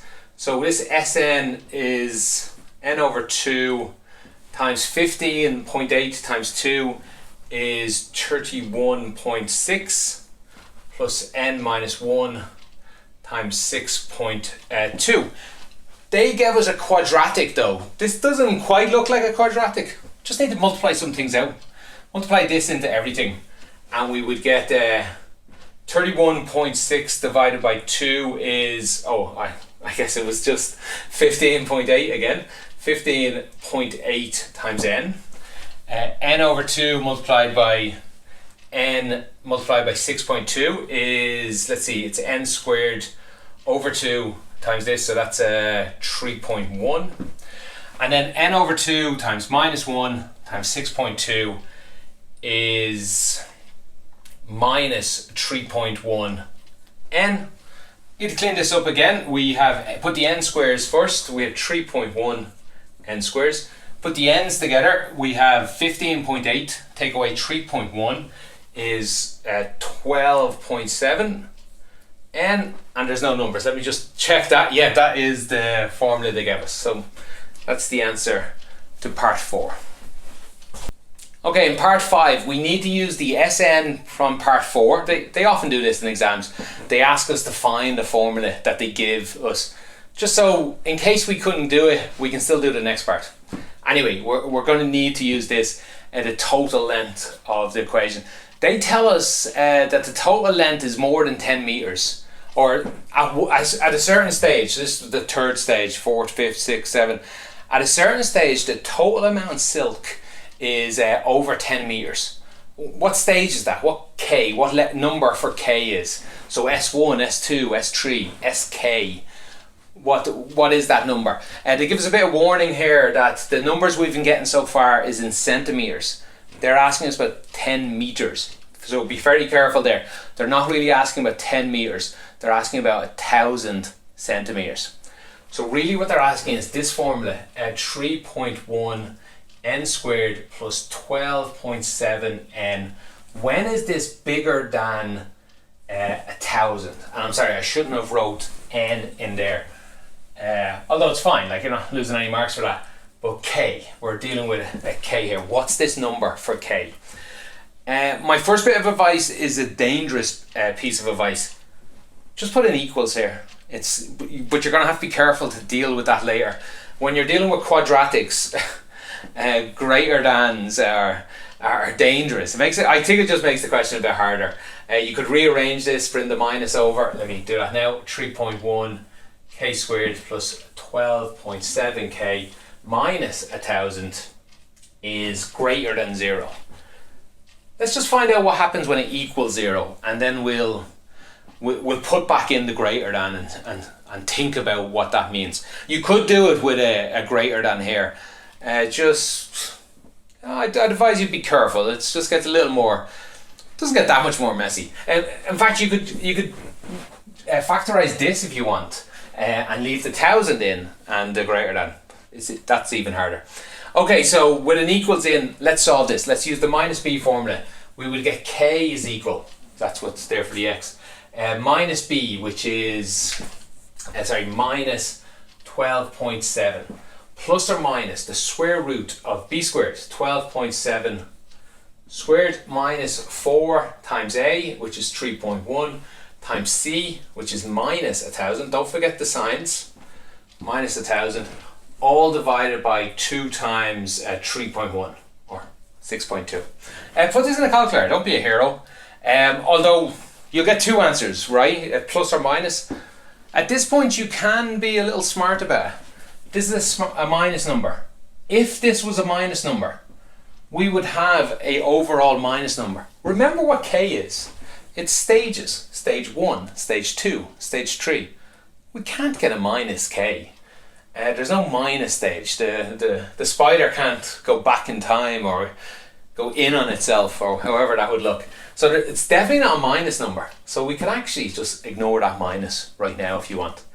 Put all this in on a calculator and you will get 16.0 something. Let me find it in my notes here. You'll get k is equal 16.028. Remember, k is stage 1, 2, 3, 4, 5. There's no points involved. And that's because we cheated with this equals. There's no equals here. Now, I would hesitate putting back in greater than. It works here, it's fine. But I would just be careful, because sometimes signs would have got changed. Weird things happen with quadratics. So I'd be a little careful. I would just think it through though. I would put 16 in up here and test what happens. You'll get an answer like 990 or something like that centimeters, which is less than 10 meters. So actually 16 would be too small of a number for k. So we're asking the first time it's above 10 meters. That'd be when k is equal 17. Okay, I hope I didn't confuse you with the equals. Like, this question would have worked fine with the greater than. No signs got played around with too much. We're dealing with positive numbers everywhere. But just, I like to be careful. I like to just put in the equals. Okay, let me clear all this off, and we're going to go on to a different spider making a different web in part B. If you are finding my videos useful and would like to help the channel out, on top of liking and subscribing, probably the best thing you could do is to tell other people doing the exam about my channel. Maybe you could share this video in a class WhatsApp group. Then if you feel I've really deserved it and you would like to buy me a coffee, you could become a member on YouTube or on Patreon. You should find links to that in the description below. Okay, in part B, the spider does something like this. No, that's not right, is it? It does something like this. It's a bit harder to draw. And let me just do it like this. I'll do it my wrong way. And it makes its web like this in a circle. And the question is revolving around the lengths of these bits here. And we're calling them O. So this is O1, O2, O3. Again, refer back to their proper drawing. And they ask us to find the length of O3. Oh, sorry, they give us much more information. Let's see, they tell us O1 is 0.5. O2 is 0.53. And they tell us that it's actually a geometric sequence. So what is O3? So they told us geometric sequence. You should be going to your formula tables. What's a geometric sequence? There's an A. We need an A. We need an OR. We have formulas for it. So what's A? A is the first term, 0.5. What's the OR? What's the ratio? How much bigger or smaller is it getting each time? Some students might say 0.03. No, that's arithmetic again. Geometric, it's something multiplies by this one to get this one. So we just... don't try and do it in your head. 0.53 divided by 0.5, and that'll come out as 1.06. That's the ratio. What is the third one? Multiply this by 1.06, and let's see, we get 0.5618. Next, they want a formula for all the orbitals, all these O's in the first n terms, all added together, the total length of all of them. So that's instead of, so what was the formula here? Tn would be a or n minus 1. And they want the S formula. So Sn is equal a times 1 minus or to the power of n over 1 minus or. Yeah. So this is the formula they want. They want the adding them all up, adding all those geometric terms up. So the total length, just fill in the A's and the R's. So let's do that up here. This Sn term would actually equal 0.5 times 1 minus 1.06 to the power of n all over 1 take away 1 point that, so that's minus 0.06. That's the answer there. You could clean that up. I would recommend you clean it up usually, especially in this question though, because we're going to be playing around with this a lot in the next part, at least how I did it. So to clean this up, let's see, if we multiply the bottom by 100, that'd get to a 6, so we better multiply the top by 100. I calculator do this for you as well, but I would get 50 over minus 6, and we'll leave this on as 1 minus 1.06 to the power of n.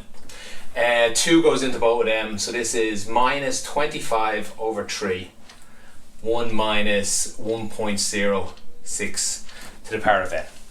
Okay, that's it for part 2. Well, yeah, let me talk about part 3 first before I clean things off here. I don't have the answering scheme yet, and while I could answer part 3, I don't think it's good the way I answered it. It feels a little long and a little difficult how I answered it. So I feel like I'm probably missing a trick somewhere. So I am going to show you how I went through it, because it shows you how I'm thinking about it. But be warned, there could be an easier, better way. So have a look in the comments below. I or someone else will probably add in a correction down there. But anyway, let me clean off most of the board. I'll leave this formula here with the Sn up in the corner. Okay, in part 3, they talk about this continuing on. They tell us it takes 18 steps to do one rotation, and then it does another one and gets even bigger, and it does another one and gets even bigger. And we're going to call each of those rotations K. And they want a formula with K in it that we can just put in. What's 1 lap, what's 20 laps, what's 1,000,000 laps, and so on. And I said just a moment ago that I had difficulty with this, whereas this seems too difficult. And I've just realised I must have misread the question, because they want the sum, the total sum of the first lap, the total sum of 2 laps, the sum of 3 laps. What I got was the sequence of 1, 2, and 3 laps, which was a good bit more difficult. Not too bad though. So it's going to be much easier here. So 1 lap, this will be the K equals 1. 1 lap of this is 18 of them. So that would just be minus 25 over 3, 1 minus 1.06 to the power of 18. Whatever that number is, that's what 1 lap is. We'll leave it like this for the moment. What they're testing you on here is, well, the maths we're going to go through now, but they're also testing you on being able to deal with big numbers like this, big messy numbers. Any science you go into, you're going to be dealing with things like 1.0287, like awkward numbers like that, and they're often going to be to the power of large numbers. So most people going into science in college will deal with things like this, and it's something we want to teach you. Okay, the second term, this is 2 laps. What's the total length in 2 whole laps? This is where I went wrong in my notes, by the way, so I'm doing all this for the first time. I tried to figure out the second lap on its own, what it was. Okay, so 2 whole laps is minus 25 over 3, 1 minus 1.06 to the power of 36. And this stays going on, down 3 laps, 4 laps. So are we seeing a pattern here? Well, let me do the third one. The third one, from the pattern I'm seeing, not from this formula, well, everything will stay the same, 1 minus 1.06. And what number will go here? It's 18, it's 36. The next number I think I see is 3 multiplied by 18. That's the pattern I'm seeing. Let's rub this out. It's 2 times 18. It's 1 times 18.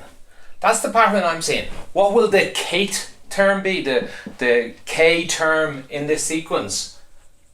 And this is the answer to the question they're looking for. It'll be minus 25 over 3. Whatever number you put in here will have a minus 25 over 3. It will have a 1 minus. It will have a 1.06. It will have to the power of 18. It's the k, well, let's put the k here. It'll be 18k is that final term. If you want to know what will happen on the 27th lap, put 27 in there. Here, your calculator might panic a little. It's quite a big number. But if you want to know what happens on which lap, just change this number here. And that's the answer to B part 3. And that's the final question in question 7. If you have any comments on any of this, any follow-up questions, let me know in the comments. Put a timestamp in if you could. It'll help me know what you're really asking. Okay, thanks for watching and have a great day. Question 8, part A, starts off with Jacob going to buy a kayak in a shop. The price is usually $870, but it's reduced from that by 15%. Jacob gets a further reduction of 10% because, yeah, he's a member of the loyalty club. How much does he pay for the kayak? I have a problem here in that, well, I don't have the marking scheme, so I don't know the answer the exam's looking for, because I get two different answers. I get an answer I think is correct, but I also get an answer that I'm fairly sure most shops would do this. So how I think a shop would usually do this, and I think maybe the exam probably did it this way, is you'd get 870 and reduce that by 15%. That means 85% price. So that's 0.85 multiplied by 870 would get me, let's see, that'd get me 739.5. Then at this point, how I would do the question is I would now reduce this price by 10%. That's what I think a further reduction of 10% is. So reducing this price by 10% is the same as getting 90% of it. So if you do that, you get a final price of $665.55. That's the answer I would say is correct. But most shops tend to just add the percentages together. Although that's, unless they say how they do it, both can be correct. So if you get 15% and another 10%, some shops would say you get 25% off, which is a much better deal actually in this case. So that's 870. 25% off is 75% the total price, and that comes out at 652.5. Most shops tend to add the percentages like that. There's in the terms and conditions. Whereas a bank doing it properly or some financial thing, unless it's said otherwise, would probably do it this way. I don't know what the answer to part A is. I would say maybe this, but probably the official answer is that. Okay, let me go on to part B. Okay, in part B, he's looking to buy a paddle for $95. Sorry, that's for dollars. And he thinks the exchange rate is 1 to 1.183. But he's wrong. It's actually some different exchange rate. And he ends up paying €1.02 more than he thought. So how do we figure this out? Well, let's figure out what he thought the price was. If he thought the exchange rate with this, it's €95. Let's find out how much he thought he was paying in euros. So this side is the euro side, and this is the dollar side. So we want to turn $95 into something euro. I find students, and I do anyway, I always mix up. Do I multiply by this? Do I divide by this? A helpful way I think of it whenever I'm doing it is, I think, well, euro is 1 and dollar is 1.18. So dollar is a higher number. So that means that this dollar should be bigger than the euro amount we find. So we couldn't multiply 1.18 by this because it would be, the euro would be the bigger number then. I hope that's clear. So I would get this number divided by this one to get the euro amount, and that is 80.304 is what I find there. round that off to 2 decimal places usually. Later in the question they wanted 3, so I've left 3 there. Okay, so this is how much he thought he was paying, 80 euro and 30 cent. But how much did he actually pay? Well, he said 1 euro and 2 cent more than this. So this is how much he actually paid, 81.32. I'll leave my 4 here because they wanted 4 decimal places later. I guess it doesn't matter, but I'll leave it in for now. You can never have too many decimal places until the end of the question.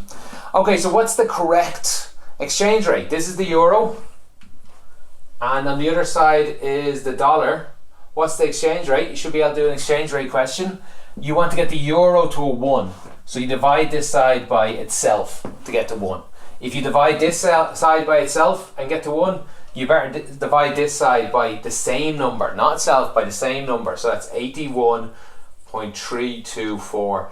And what does that work out to? That works out to 1.168. That's the 3 decimal places. That's the dollar that side and the euro that side. Okay, hopefully that's clear. I tend to do this one a bit haphazardly. This is how I think through it. Hopefully it helps you. If you are finding my videos useful and would like to help the channel out, on top of liking and subscribing, probably the best thing you could do is to tell other people doing the exam about my channel. Maybe you could share this video in a class WhatsApp group. Then if you feel I've really deserved it and you would like to buy me a coffee, you could become a member on YouTube or on Patreon. You should find links to that in the description below. Okay, part C is a longish question, but it's one of my favourite questions. I've seen questions like this over the years. It's a great idea. I'll talk more about it as we go on. The idea we have is someone's out here in the middle of the water. This is the sea. Above this line is the sea. They're in the water. Jacob, I guess, we've been talking about in the whole question. He's in his kayak and he wants to get to this point on land. Now he has 2 options. He can kayak there, and they tell us the speed he kayaks is 8 kilometers an hour. Or he can run, and he's a fast runner. He can run at 12 kilometers an hour. So the question is, does he kayak to land and run? He's much faster on land. Or does he kayak the whole way? That's the shortest distance. And this question, we're going to answer that in lots of different ways. Okay, first thing they tell us to do is find out how long it takes him to kayak to land and run to this point. So let's remember our formula for distance, isn't it? Distance is equal to speed times time. We tend to use a triangle for this. I always remember this by when you see, like for example, they have the speed there is 6 kilometers per hour. So that means speed is equal to distance divided by time. Speed is equal distance divided by... That's how I remember that little triangle, by the way. I'm terrible at remembering those sort of ones. Anyway, in this case, we want to know the time. So the time is equal distance divided by speed. So the distance he travels to get on the kayak is 2 kilometers, and he's going at a speed of 6 kilometers. So that's equal to 1/3 of an hour. That's how long it would take him to kayak to land. They want us the total time, don't they? Yeah, okay. And then the time it takes to run from this point A, from this point to down here, is the total distance is 8 divided by speed is 12, and that's 4 goes into both of these, 2/3. So it's 1/3 of an hour plus 2/3 of an hour. Total time is 1 hour. That's the answer to part C. Yeah, I thought C was one long question, but they've broke it up. So part D, we're still on this idea. Find how long it would take Jacob to kayak directly all the way here. So first thing we need to know is how long is it from here to here.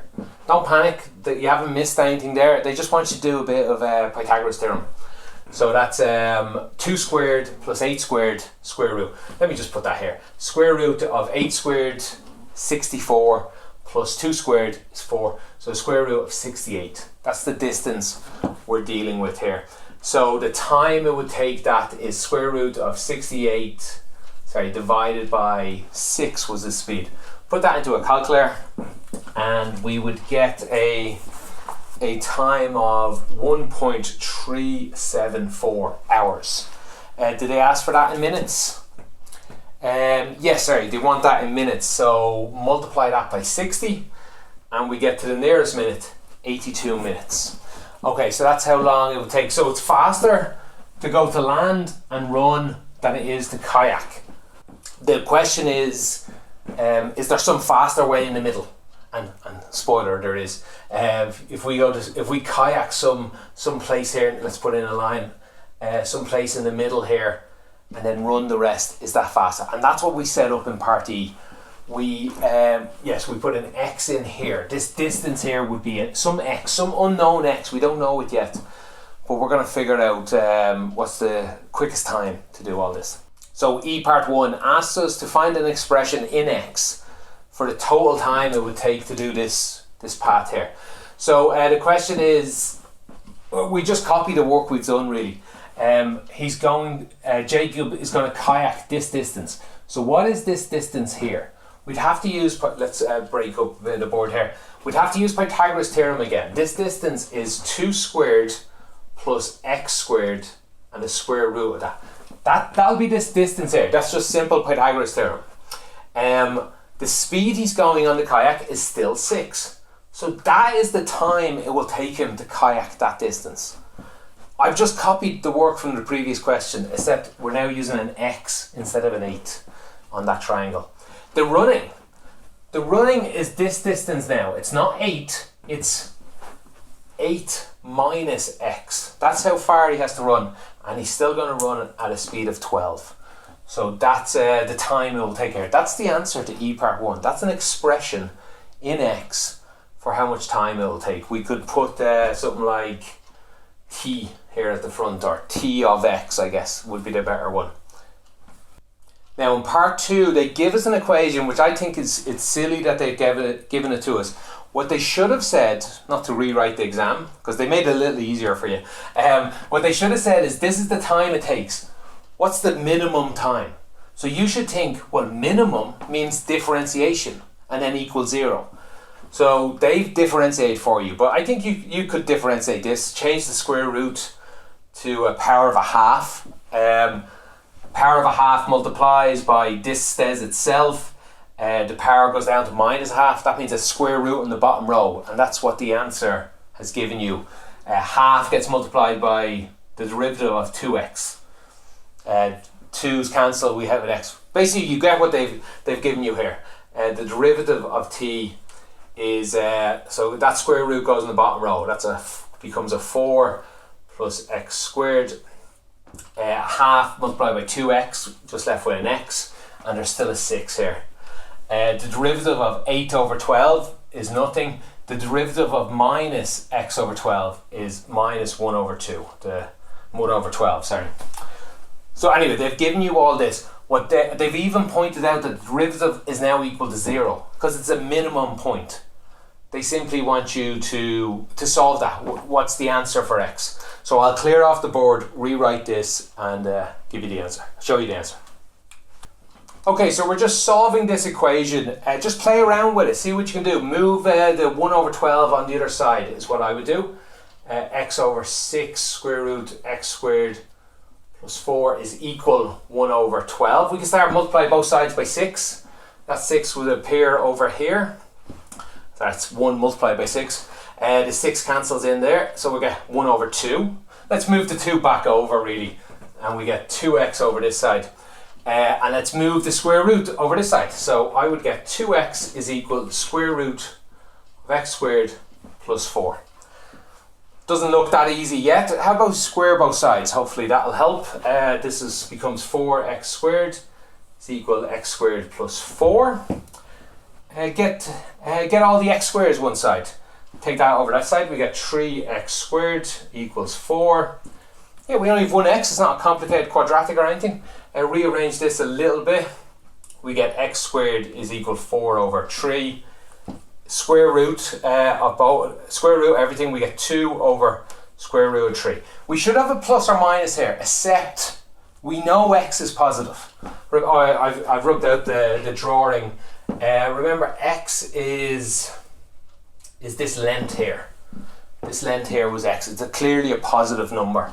So that's the answer for x. Oh, apologies, they wanted a decimal number, didn't they? 1.155 is the actual answer for x. Part 3 is a quite clever question. I think they give us 4 graphs. These graphs, they're quite hard to understand what they're talking about, but they're t of x. That means that this is the time taken the kayaker and runner to get from point to point with respect to x. Now what that means is when x is 0, they kayaked to land and they ran the whole way. It took a certain amount of time. When x is, what we got here, 1.155, that was the shortest thing. That should be the lowest point on the graph. When x is 8, it's like they kayaked the whole way. So they had these, the way I've drawn it, confusing here, the x-axis is actually down here, x-axis down here. These are just lines showing you where they line up. That's I misread that myself first and I was like, they're all wrong. Anyway, they give you clues. The previous parts we've done, the previous works we've done, I'm not sure what the letters are, part C I'm guessing, we found out that, I guess t of 0, when x was 0, that should equal 1. We found out then when t of 8, that's when x was all the way over here. The final one, t of, we knew that time, I have it here, is equal 1.374. So importantly, it's a bigger number than that one. And then finally, they give us an extra clue in this question. The turning points, the number of times the derivative is equal 0. The turning points is 1. There's only one turning point. So with these clues, we should be able to tell which it is here. And this one and this one have 2 turning points. They're gone. A and B are out of it. C and D is where it probably is. The only thing differentiating these ones is the shortest time is somewhere after the start. That's fine. But when x equals 0, this one takes a longer time than when x equals 8. That's what that straight line across is. So that one's out because we know t0 was faster than t8.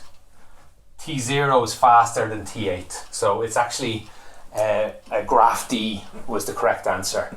And it's using all those clues to get there. Okay, that's it for question 8.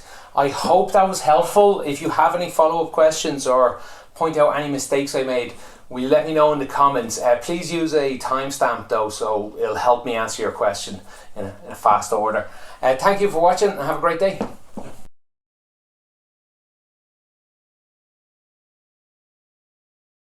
Question 9 is all about a car's fuel consumption, and that's given by this function of f, where c is the speed of the car. So the faster the car goes, the more fuel it consumes.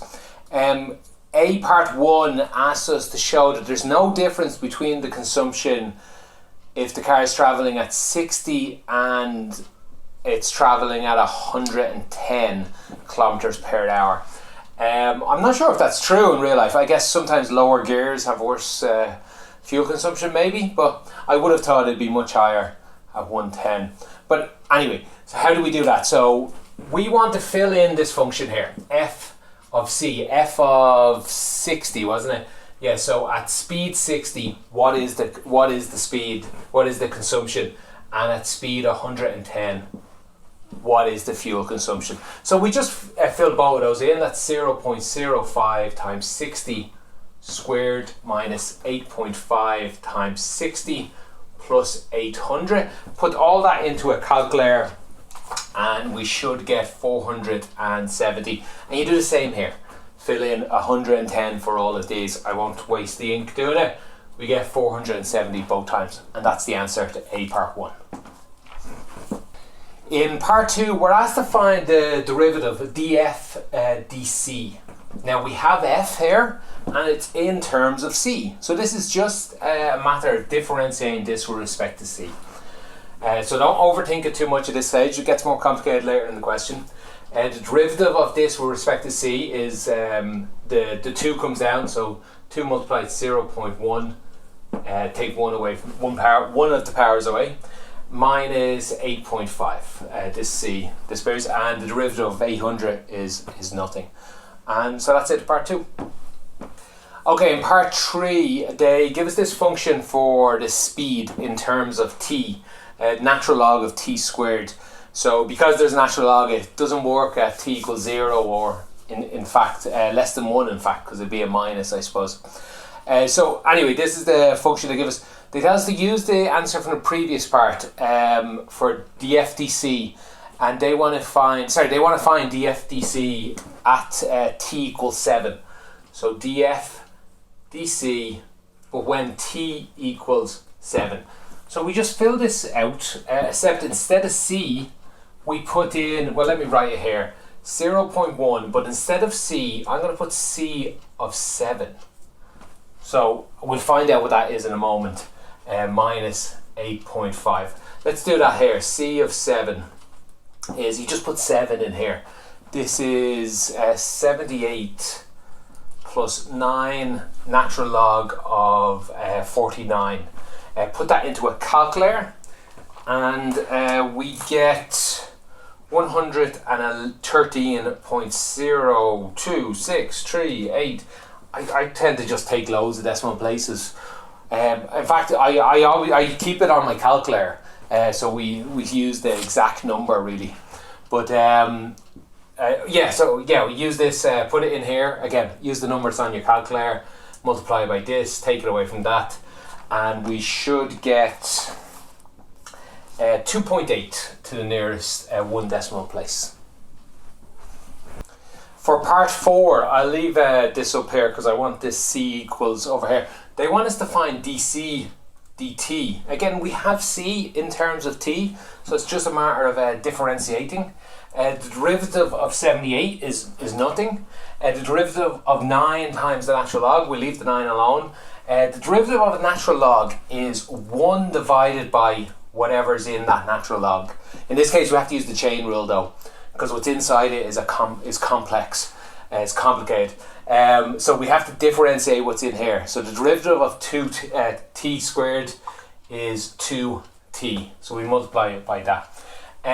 Putting all that together, we get dc dt is equal to 18 t divided by t squared. These t's cancel, and we're left with 18 over t. Sorry, the t on top cancels with one of them on the bottom. And yeah, that is what they want us to find. If you are finding my videos useful and would like to help the channel out, on top of liking and subscribing, probably the best thing you could do is to tell other people doing the exam about my channel. Maybe you could share this video in a class WhatsApp group. Then if you feel I've really deserved it and you would like to buy me a coffee, you could become a member on YouTube or on Patreon. You should find links to that in the description below. A change of clothes, and then a third day later I was called away for a bit, so let me try and continue the question. Part 5, I think I can squeeze this in here. They simply ask us to find, well, they say it in English, so let's be careful here. They want us to find the rate of change of the car's fuel consumption. That's F. The rate of change of F, that's the change in F, dF, with respect to time. So we're doing it with respect to the change in time. So that's what we want to find, df dt, when t equals 7. So remember, this is more of a common question. Df dt, if f doesn't have t in it, which I can't remember where f is, f's up here, there's c's in it, we can do that by df dc dc dt, where both of these would be when t is equal to 7. Now we did this one here in a previous part, df dc when t equals 7, and we got, let me check my notes, at 2.8. So this is equal to 2.8, and dc dt is up here. That's just 18 over t, which again we now know t is 7. So putting all that in, we get 2.8 multiplied by 18 divided by 7, and if I put all that into a calculator, did they ask for, I wonder, is there a problem with this? Because they didn't ask for any decimal places or anything. So maybe I'm making a mistake here somewhere, but the answer I get is 7.20, I guess 7. 3 decimal places I'll put in. Okay, that worries me that they didn't ask for decimal places and I got them. So maybe there's a mistake here. Anyway, we'll move on assuming there's not. I'll clean all this off and we'll go on to part B. Right, in part B, we're given this equation here to tell us how fast the car is going. In the first 4 seconds, between 0 and 4, this equation will tell us the velocity of the car. And in the last 4 seconds, between 4 and 8, this equation here will tell us the velocity of it. What they do is then they give us this table, 0 all the way up to 8 each second. They've given us a lot of the answers already, and they want us to fill in the other numbers. Should be fairly straightforward here, except for how weird the equations look. There's nothing too difficult here. They want you to put 0 in to this first equation, you get 0 out. Well, sorry, they don't want you to do that. They've done that for you. They want you to put 1 in to this equation. Everywhere there's a t, you put 1 in. Put it in your calculator. 8 multiplied by e to the power of 0.4, and then take away 8, and fill in what you get. I get 3.9. I hope it was 1 decimal. Okay, 1 decimal place. And you stay going. For number 3, you put 3 into this equation, and you get, let's see, 18.6. Then we get slightly more difficult. For 5, you do not put it into this equation. You put it into this one, because 5 is now in this world. We're not in that world anymore. We're in this one. You put it in and you fill out all these numbers for 5, 6. Yeah, just 5 and 6. Okay, let me pause it and put that in. Okay, I haven't left much room, but 46.6 and 59.6 is the 2 answers I get there. Right, on to part 2. I'll have to do this very roughly because, well, I couldn't be bothered drawing it out exactly. Use a ruler, use a bit of graph paper. In your exam, you're given all this. They just want to fill out all these numbers onto this graph. Again, sort of a very simple question. Once you have all the numbers, just filling them in. At 1, we go up to 3.9, something like here. 2 up to 9.8, and so on. I won't bother putting the dots in because it won't look too accurate. But you should see something like this, I think, when you put them all in and draw a line between them.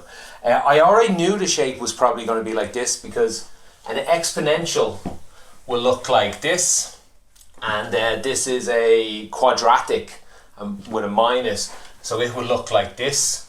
So we're really in this part of the world, and I think they take sort of this part of the world here and they meld them together and we get something like that.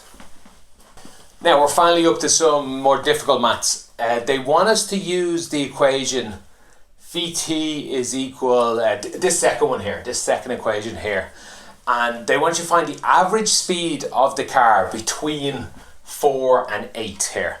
So that's 4 was somewhere like here and 8 was somewhere here. What is the average speed? The speed at 6 seconds is this. The speed at 6.5 seconds is right here.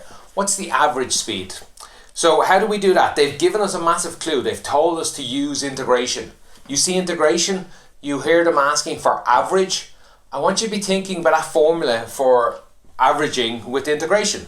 So let's try that now. It's the integral of phi, and let me just leave phi t like this for the moment with respect to t. So to get the average, that's the integration here. To get the average is we integrate over the numbers they give us, between 8 and 4. That's what we're going to integrate over. We're still not done. You still need to divide out front here by the gap between these. The 8 minus, well, let me write it in like that, 8 minus 4. The distance between that, 4 will be this case, so 1 divided by 4. So what we're doing there is, remember what integration is, it's adding up area. So we're adding up the area under here, that's between 8 and 4. And then we're going to divide it by 4. That means we're going to split it into 4 sections, sort of, and we'll get the average of all those. Let me say that again. We're getting the total area, and when we divide it by 4, it's like instead of these 4 sections, we're going to get a square it's like this. Each of these are the same. That's sort of dividing by 4 is going to happen there, and that'll be the average number. Okay, hopefully that was clear. Let's do the maths. So this is going to equal 1 over 4, the integral 8 to 4 of t squared plus 24t minus 48.4 with respect to t. Let me jump up here. Integrating this is quite straightforward. Add 1 onto the t squared, we get t cubed and divide it by 3. 24t becomes 24t squared divided by 2. 24 divided by 2 is 12. Let me clear that off. So 12 squared minus 48.4 becomes minus 48.4t. All of this is still to be evaluated between 8 and 4, and it's all to be multiplied by 1 over 4. Partially because I'm running out of room, and partially because this is how I did it in my notes. I just used the calculator at this point. Put 8 into all of this, and I got, let's see, I left 1 over 4 outside, and when I put 8 into all of it, I got 3,152 over 15. Then I put 4 into all of this, and I got minus, so that's minus, because we had a minus anyway. I got minus 344 over 15. This becomes a plus. We add this together, we divide it by 4. Putting it all together, I get 58.3. One thing to note about this, which hopefully I've got the right answer, I don't have the marking scheme, it's not out yet, but one thing I know of this, I like to check my answer, does it make sense? The average between these 4 numbers here, the answer I got is 58.3. Looks about okay, doesn't it? If I had got 100, if I had got a minus number, if I'd got a number that just wouldn't make sense to be the average speed between these 2 points. So I'm sort of happy with that answer. Oh, one more thing to note. I'm sure a lot of students said average, forgot about the integration, and just added these up, divided by 4. That doesn't work because it's what's happening in between the numbers is also important. It's not just this number plus this number plus this number. All these in between bits have to add up, and some of them go sharper between them than others. That's why integration is needed. Okay, that's it for question 9. I hope I helped in some way. Felt a bit disjointed because it took me 2 days to do that question, but if you have any questions, maybe I missed something with that jump, let me know in the comments. Please try and use a timestamp. It helps me answer the questions. Thanks for watching and have a great day.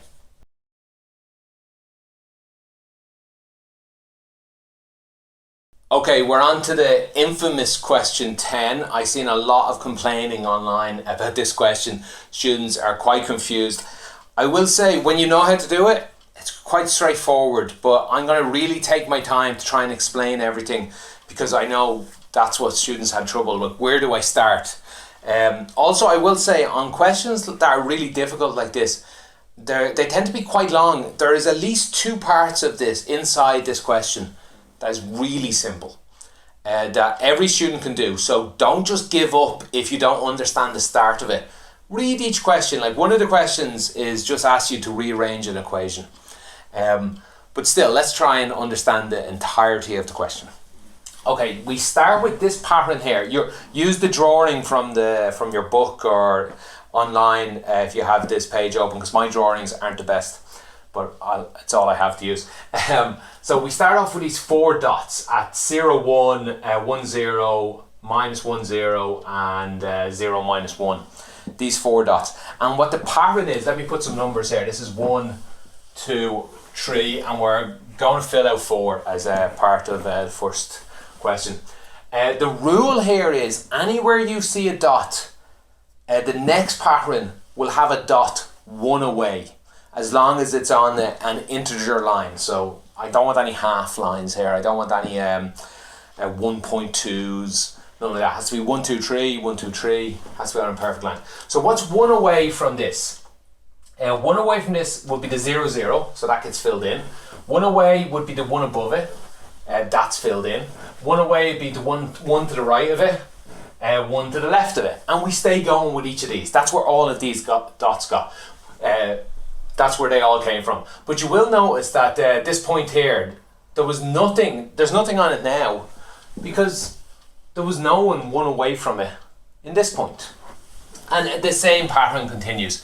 Every point that's here, if there's a point one away from it, it gets filled in here. And that brings us into part 4. Let me fill out what they started us off with, and then I'll help you fill in the rest. Okay, for part A, they started us off with this on the 4th pattern and asked us to fill in the rest of them. 2 ways you could do this. You could start here and think everything that's one away from here, sort of like I just said. But let me show you another way. Because they've started us off, everything's symmetrical. You can see all of these are symmetrical in every way. If you fold them over, they touch. So if the centre is symmetrical itself, obviously, but this point here at -2, 0, well then there must be a point right across from it. 2 out. 4 out this way, 4 out this way.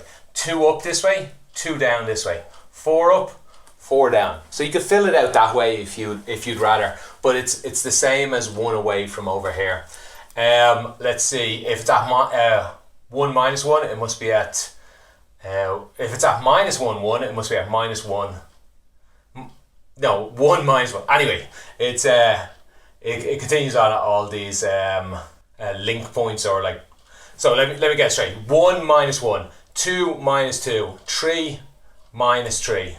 No, not 3 minus 3. Sorry, it's my drawing's not very neat, so it's hard to see. So there'll be another one here, another one here. We'll get sort of this pattern going at -1, 1, -2, 2. I guess it looks like that. It'll come across like this as well. Alright, my drawing is not... You know what, let me pause and fill in the rest of these in my own time. Okay, hopefully I have them all there. Not the neatest. Thankfully in the exam you were given a grid, so it should be a lot easier to have got them all looking roughly correctly. Okay, let's go on to the next part. Right, we have pattern 1, 2, 3 and 4. Next they ask us about pattern 2000. So that should have probably blew a lot of students' minds. Like, how on earth do we get up to 2000? They then also ask, there are 4, they say in pattern 2000 there are 4 points that are distant 2000 units from 0, 0. What are those points? So I'm guessing this was one of the first parts where the students were like, what? Like, where do I even begin?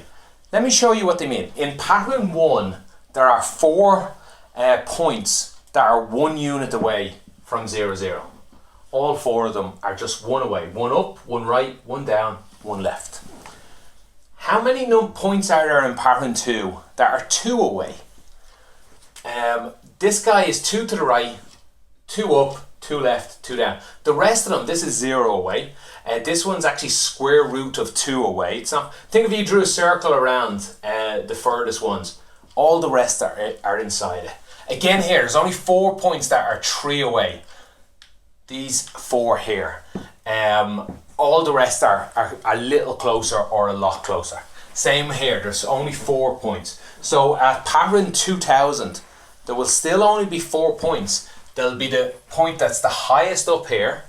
That'd be point 0, 2000. That's 2000 units up. Then there'd be a point that's 2000 units to the right. That would be 2000 and 0. Because it's 2000 to the right, but it's still on the x-axis. 2000 down would be 0 minus 2000. And hopefully you see the pattern. There'd be minus 2000 and 0, the one 2000 to the left.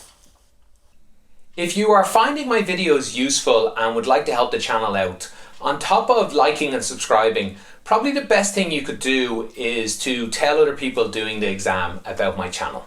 Maybe you could share this video in a class WhatsApp group.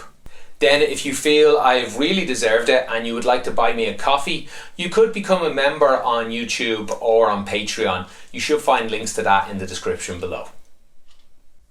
Now part C is another tricky one. They ask what's the smallest value of n, and n is the pattern. So this is 1. N would be 1 here, n would be 2, n would be 3, and so on. So that's what they're asking. For which the 0.44 is in it. So the 0.44, that's 4 to the right, 4 up. This point over here, is that in this pattern? No. It's not in this one, it's not in this one, it's not even in this one that has lots of 4s. It's all the way up here. So which one will it be in? You don't want to have to draw them all out, because I believe the answer is 8. Yeah, I think the answer is 8. Yeah, I don't have it in my notes there. You don't want to have to draw them all out to find that out. So we want to see a trick here. How are we knowing which is in it? Here's what I noticed. Pattern 0, 0. No, not in it. I moved on. Pattern 2, 2. Pattern 2. What I noticed is 1, 1 is in it. 2, 2 is not. 3, 3 is not. 4, 4 is not. Pattern 3. 1, 1 is not in it. 2, 2 is not in it. None of them there. Pattern 4. 1, 1 is in it. 2, 2 is in it. But 3, 3 is not. 4, 4 is not. Do you see what's happening here? Every 2 of them, we're getting one. We're moving up that 1, 1, 2, 2, 3, 3 line. This dotted line. I don't want to ruin my drawing here because I'm going to refer back to a lot. So pattern 6 will have 3, 3 in it, but not 4, 4. Pattern 8 will have 4, 4 in it. Pattern 10 will have 4, 4 in it. Pattern 12 will have 4, 4 in it. So part C, everything that'll have 4, 4 in it is pattern 8, 10, 12, 14, all the even numbers up forever. But they asked for the smallest number of n, which it was true. So they want the answer 8. Okay, D part 1. They throw a few complex ideas at you, which I'll talk about in a moment. But I do want to point out what the question they ask in D part 1 is simply they give us t is equal to 2n plus 1, and they ask us to rearrange this in terms of t. This is a junior cert level question. If you didn't understand anything they've been talking about, I expect you're still able to answer. Rearrange this so n is on its own. 1 comes over, we get t minus 1 is equal to 2n. 2 divides both sides, we get t minus 1 divided by 2 is equal to n. And that's the answer to D part 1. Now let me talk about the real meat of the question. They're talking about Qn. This function of Q, and Q is the proportion of integers, so of coordinates A and B, where A and B is less than n in the sequence. A lot of students, I'm sure, did not know what they meant there. So it's the proportion of integers, of integer coordinates that's in the pattern. Let me show you what they mean. In pattern 1, n would be 1.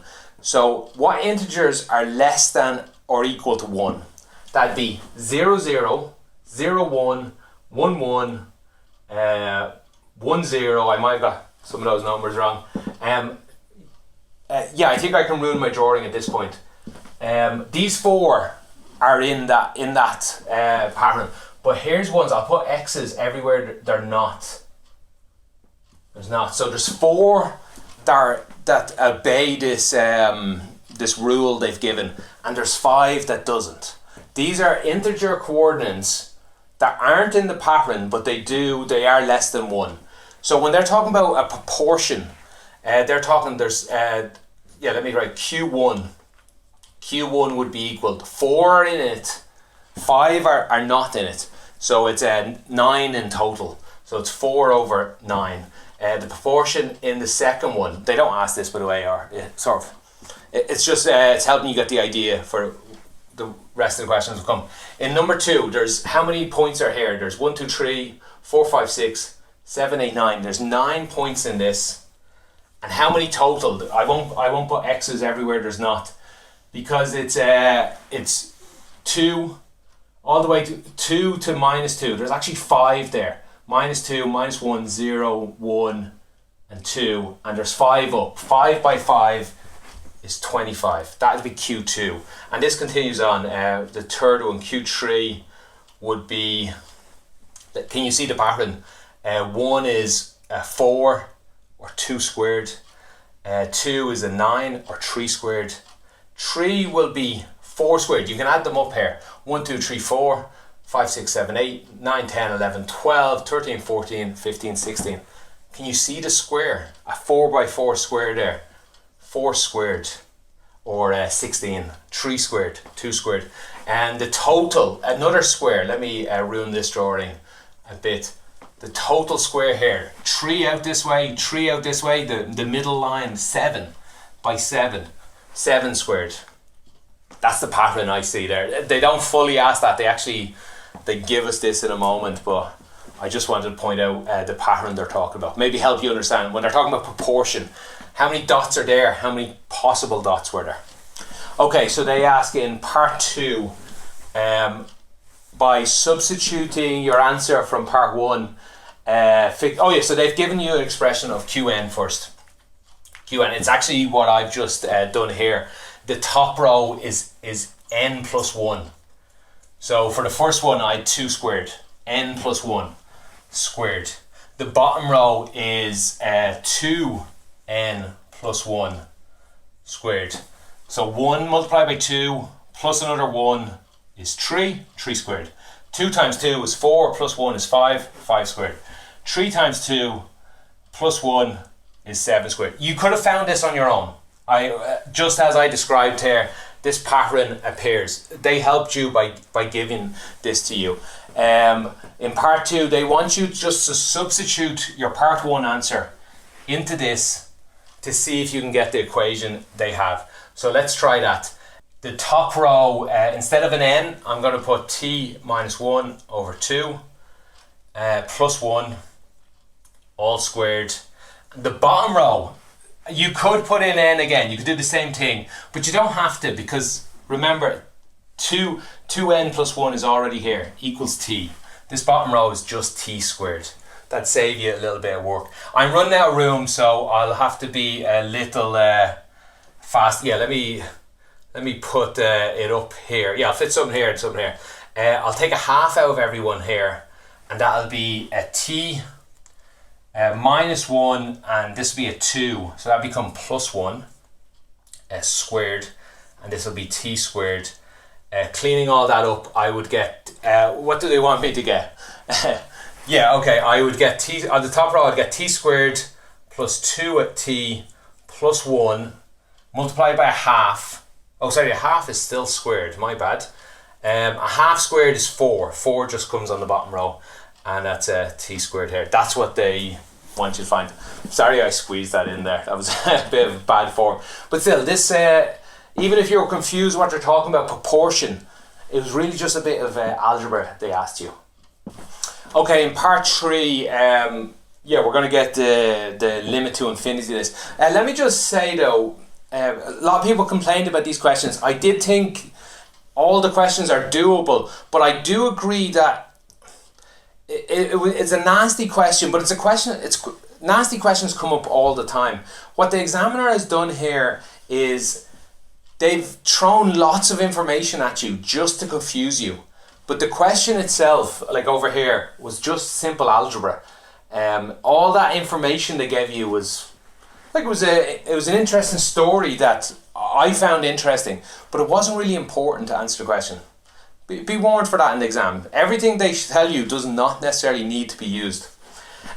Okay, so they've given us this formula. They want us to find the value of Q infinity, where t becomes, oh sorry, it should be an n, surely. Oh no, because we have a t here. Where t becomes, goes towards infinity, or n goes towards infinity as well, because that's where t came from. So pattern a million, pattern a billion, what will that ratio look like? The ratios I've rubbed them out here. You can make a guess at it if you did the first 5 or 6. You could fill in just some big numbers. Remember, for a million, for n is a million, we'd have just a million and 1 squared, and the bottom row would be, I guess, 2 million and 1 squared. Like, what would that ratio look like? And you can make a good guess at the answer. But let me show you the more maths way to do it. As t goes towards infinity, think of what matters here. t will be a really big number. Just think of a billion or a million. T squared will be an even bigger number. Now, imagine when we're dealing with these really big numbers, I don't care about 1. Who cares about 1? If you have €1 billion and someone gives you another €1, do you really care? And infinity's so much bigger than a billion. So 1 just doesn't matter anymore. Even t, or 2 times t, doesn't matter anymore. Compared to t squared, none of this matters. It's so tiny compared to t squared when we get up to infinities. It just doesn't matter. So this approaches, not equal, I won't write equal, but you're not going to lose marks if you write equal. It approaches t squared divided by 4 over t squared. The squared, the parts of this expression with t squared in it matter so much more than all the rest. When we go towards infinity, we can ignore the rest. They're tiny. Like when I say tiny, I mean the smallest number you can think of, they're smaller than that. That's what infinity does to these ones. They pretty much approach 0. They're gone. We're left with t squared divided by 4t squared. The t squares cancel and we're left with 1 over 4. This q infinity approaches a quarter, and we could have seen that with that pattern I shown out there. I think I said 1,000,001 squared divided by 2,000,001 squared. Well, that approach 1,000,000,000,000 divided by 4,000,000,000,000, which is a quarter. So we could have already seen it from that pattern. In part E, it's another example of the questions aren't actually that difficult, but they've thrown so much confusing information at you. I understand, I think it's understandable that you might get confused. So first of all, E part 1, they just want to know what's the total number of dots in the n pattern. So Hn is the total number of dots. H1 is what they want you to find. How many dots? Well, I've ruined my drawing a bit, but they've drawn it again for you. There was 4 dots in the first pattern. Boom, you've just got yourself marks, okay? If you didn't understand anything that's going on, you counted the 4, you got yourself marks. In this part E, what they're really going to do is they're going to do a proof by induction. But really, it's a weird one because they've done some of the work for you and it's a bit confusing. I expect most students to do proof by induction. You would have studied it, you would know the steps how to do it. Whereas this proof by induction, they give you the answer to a middle step, and I'm guessing it would have thrown a lot of people off. So well, let me get into it. Before part 2, they tell you that Hn plus 1 will always equal Hn plus 2n plus 3. We're going to need that in a moment because in part 2 for real they ask us to do proof by induction on what's the formula they give us. Hn, they tell us Hn is equal n plus 1 squared. Now what I did, I think in the previous part where I already counted all the dots in the previous part. We have 2 squared dots, we have 3 squared dots, we have 4 squared dots, 5 squared dots. So this is self-evident to me. So the proof of this is just what I'm describing there. But they specifically said prove by induction. So I guess you could write a quick essay on describing what I described, the pattern I described. They might give you a mark or 2, but not much because they specifically said proof by induction. So how do we do proof by induction? And this is where you can get marks, even if you're confused on the middle bit here. Tell them how to do proof by induction. How you do proof by induction is you show that the first unit, the first element of, because this is they want to prove this is true for all elements of n, where n is all natural numbers, 1, 2, 3, all the way up to infinity. So what we do is we prove the first one. H1 equals, well, what happens when I put 1 in? It's 1 plus 1 squared equals 2 squared equals 4. And that is true because we can count it. And that's why they just asked us to write 4 down here. So we've proved that the first one is true. The next thing in proof by induction is to prove a step. We often use a K, you don't have to, but let me use a K here. HK, some random number. Maybe it's 1,000,000, maybe it's 20, maybe it's whatever, it's any number, nothing special about it. And I just fill in K here, K plus 1 squared. You can just keep N if you want, that's fine. So we'll assume this works. They told us it works, we'll assume it works. What we want to prove is, what about the one after that? K plus 1, just, we call it a step usually. The step after K, the next one in it. Is this true? And we can put K plus 1 into this, K plus 1 plus another 1, all squared. What does that look like? We get K plus 2 squared. And yeah, that's what that looks. How do we prove this is true? That's the tricky bit. Usually the question's a lot easier. You can go, oh, okay, I'll show that this is true if this is true. But they've told us this part. So really the trick here is we want to make this look like this. We're going to use the information they gave us. And that's probably true a lot of students off. So let's play around with this and see if we can make it look like this, because we know this is true. I want to prove Hn plus 1 or K plus 1 is true. And they told us this. We know we can bank on this being true. So I'd love to make this look like that. So we have K plus 1 is equal to this. Let me jump up here. So that's also equal to K squared plus, I guess, 4K plus 4. Sorry, that's getting hard to read. That doesn't look like this. But we know this one's true. That's K squared plus 2K plus 1. We know this. They look a little like, so I'm going to make this guy look like this one. That's K squared plus 2K plus 1 with another 2K over here and another 3. Remember, this is down here. This is equal this. Well, this bit here is just equal to HK or HN. So this is HK plus 2Ks plus 3. And we know that's true. That's what they told us is true. That should be 2K plus 3. So now what we know is, we know the first one works. And we know one after any one works. We can step forward. So if 1 works, 2 works, 3 works, 4, 5, 6, 7, all the way up to infinity. That's proof by induction. I hope I didn't lose you there. One messy, hard to read down in the corner, but it was a weird question in that they gave us this answer in the middle, and it was a nasty little step you had to take here. It was hard to notice that this guy looks like this. We just took these numbers out. But I guess that's where you get your 100%, your A grade. I think students would have got this wrong and still got an A in the exam. This was just to differentiate that last person. It was a pretty hard last question.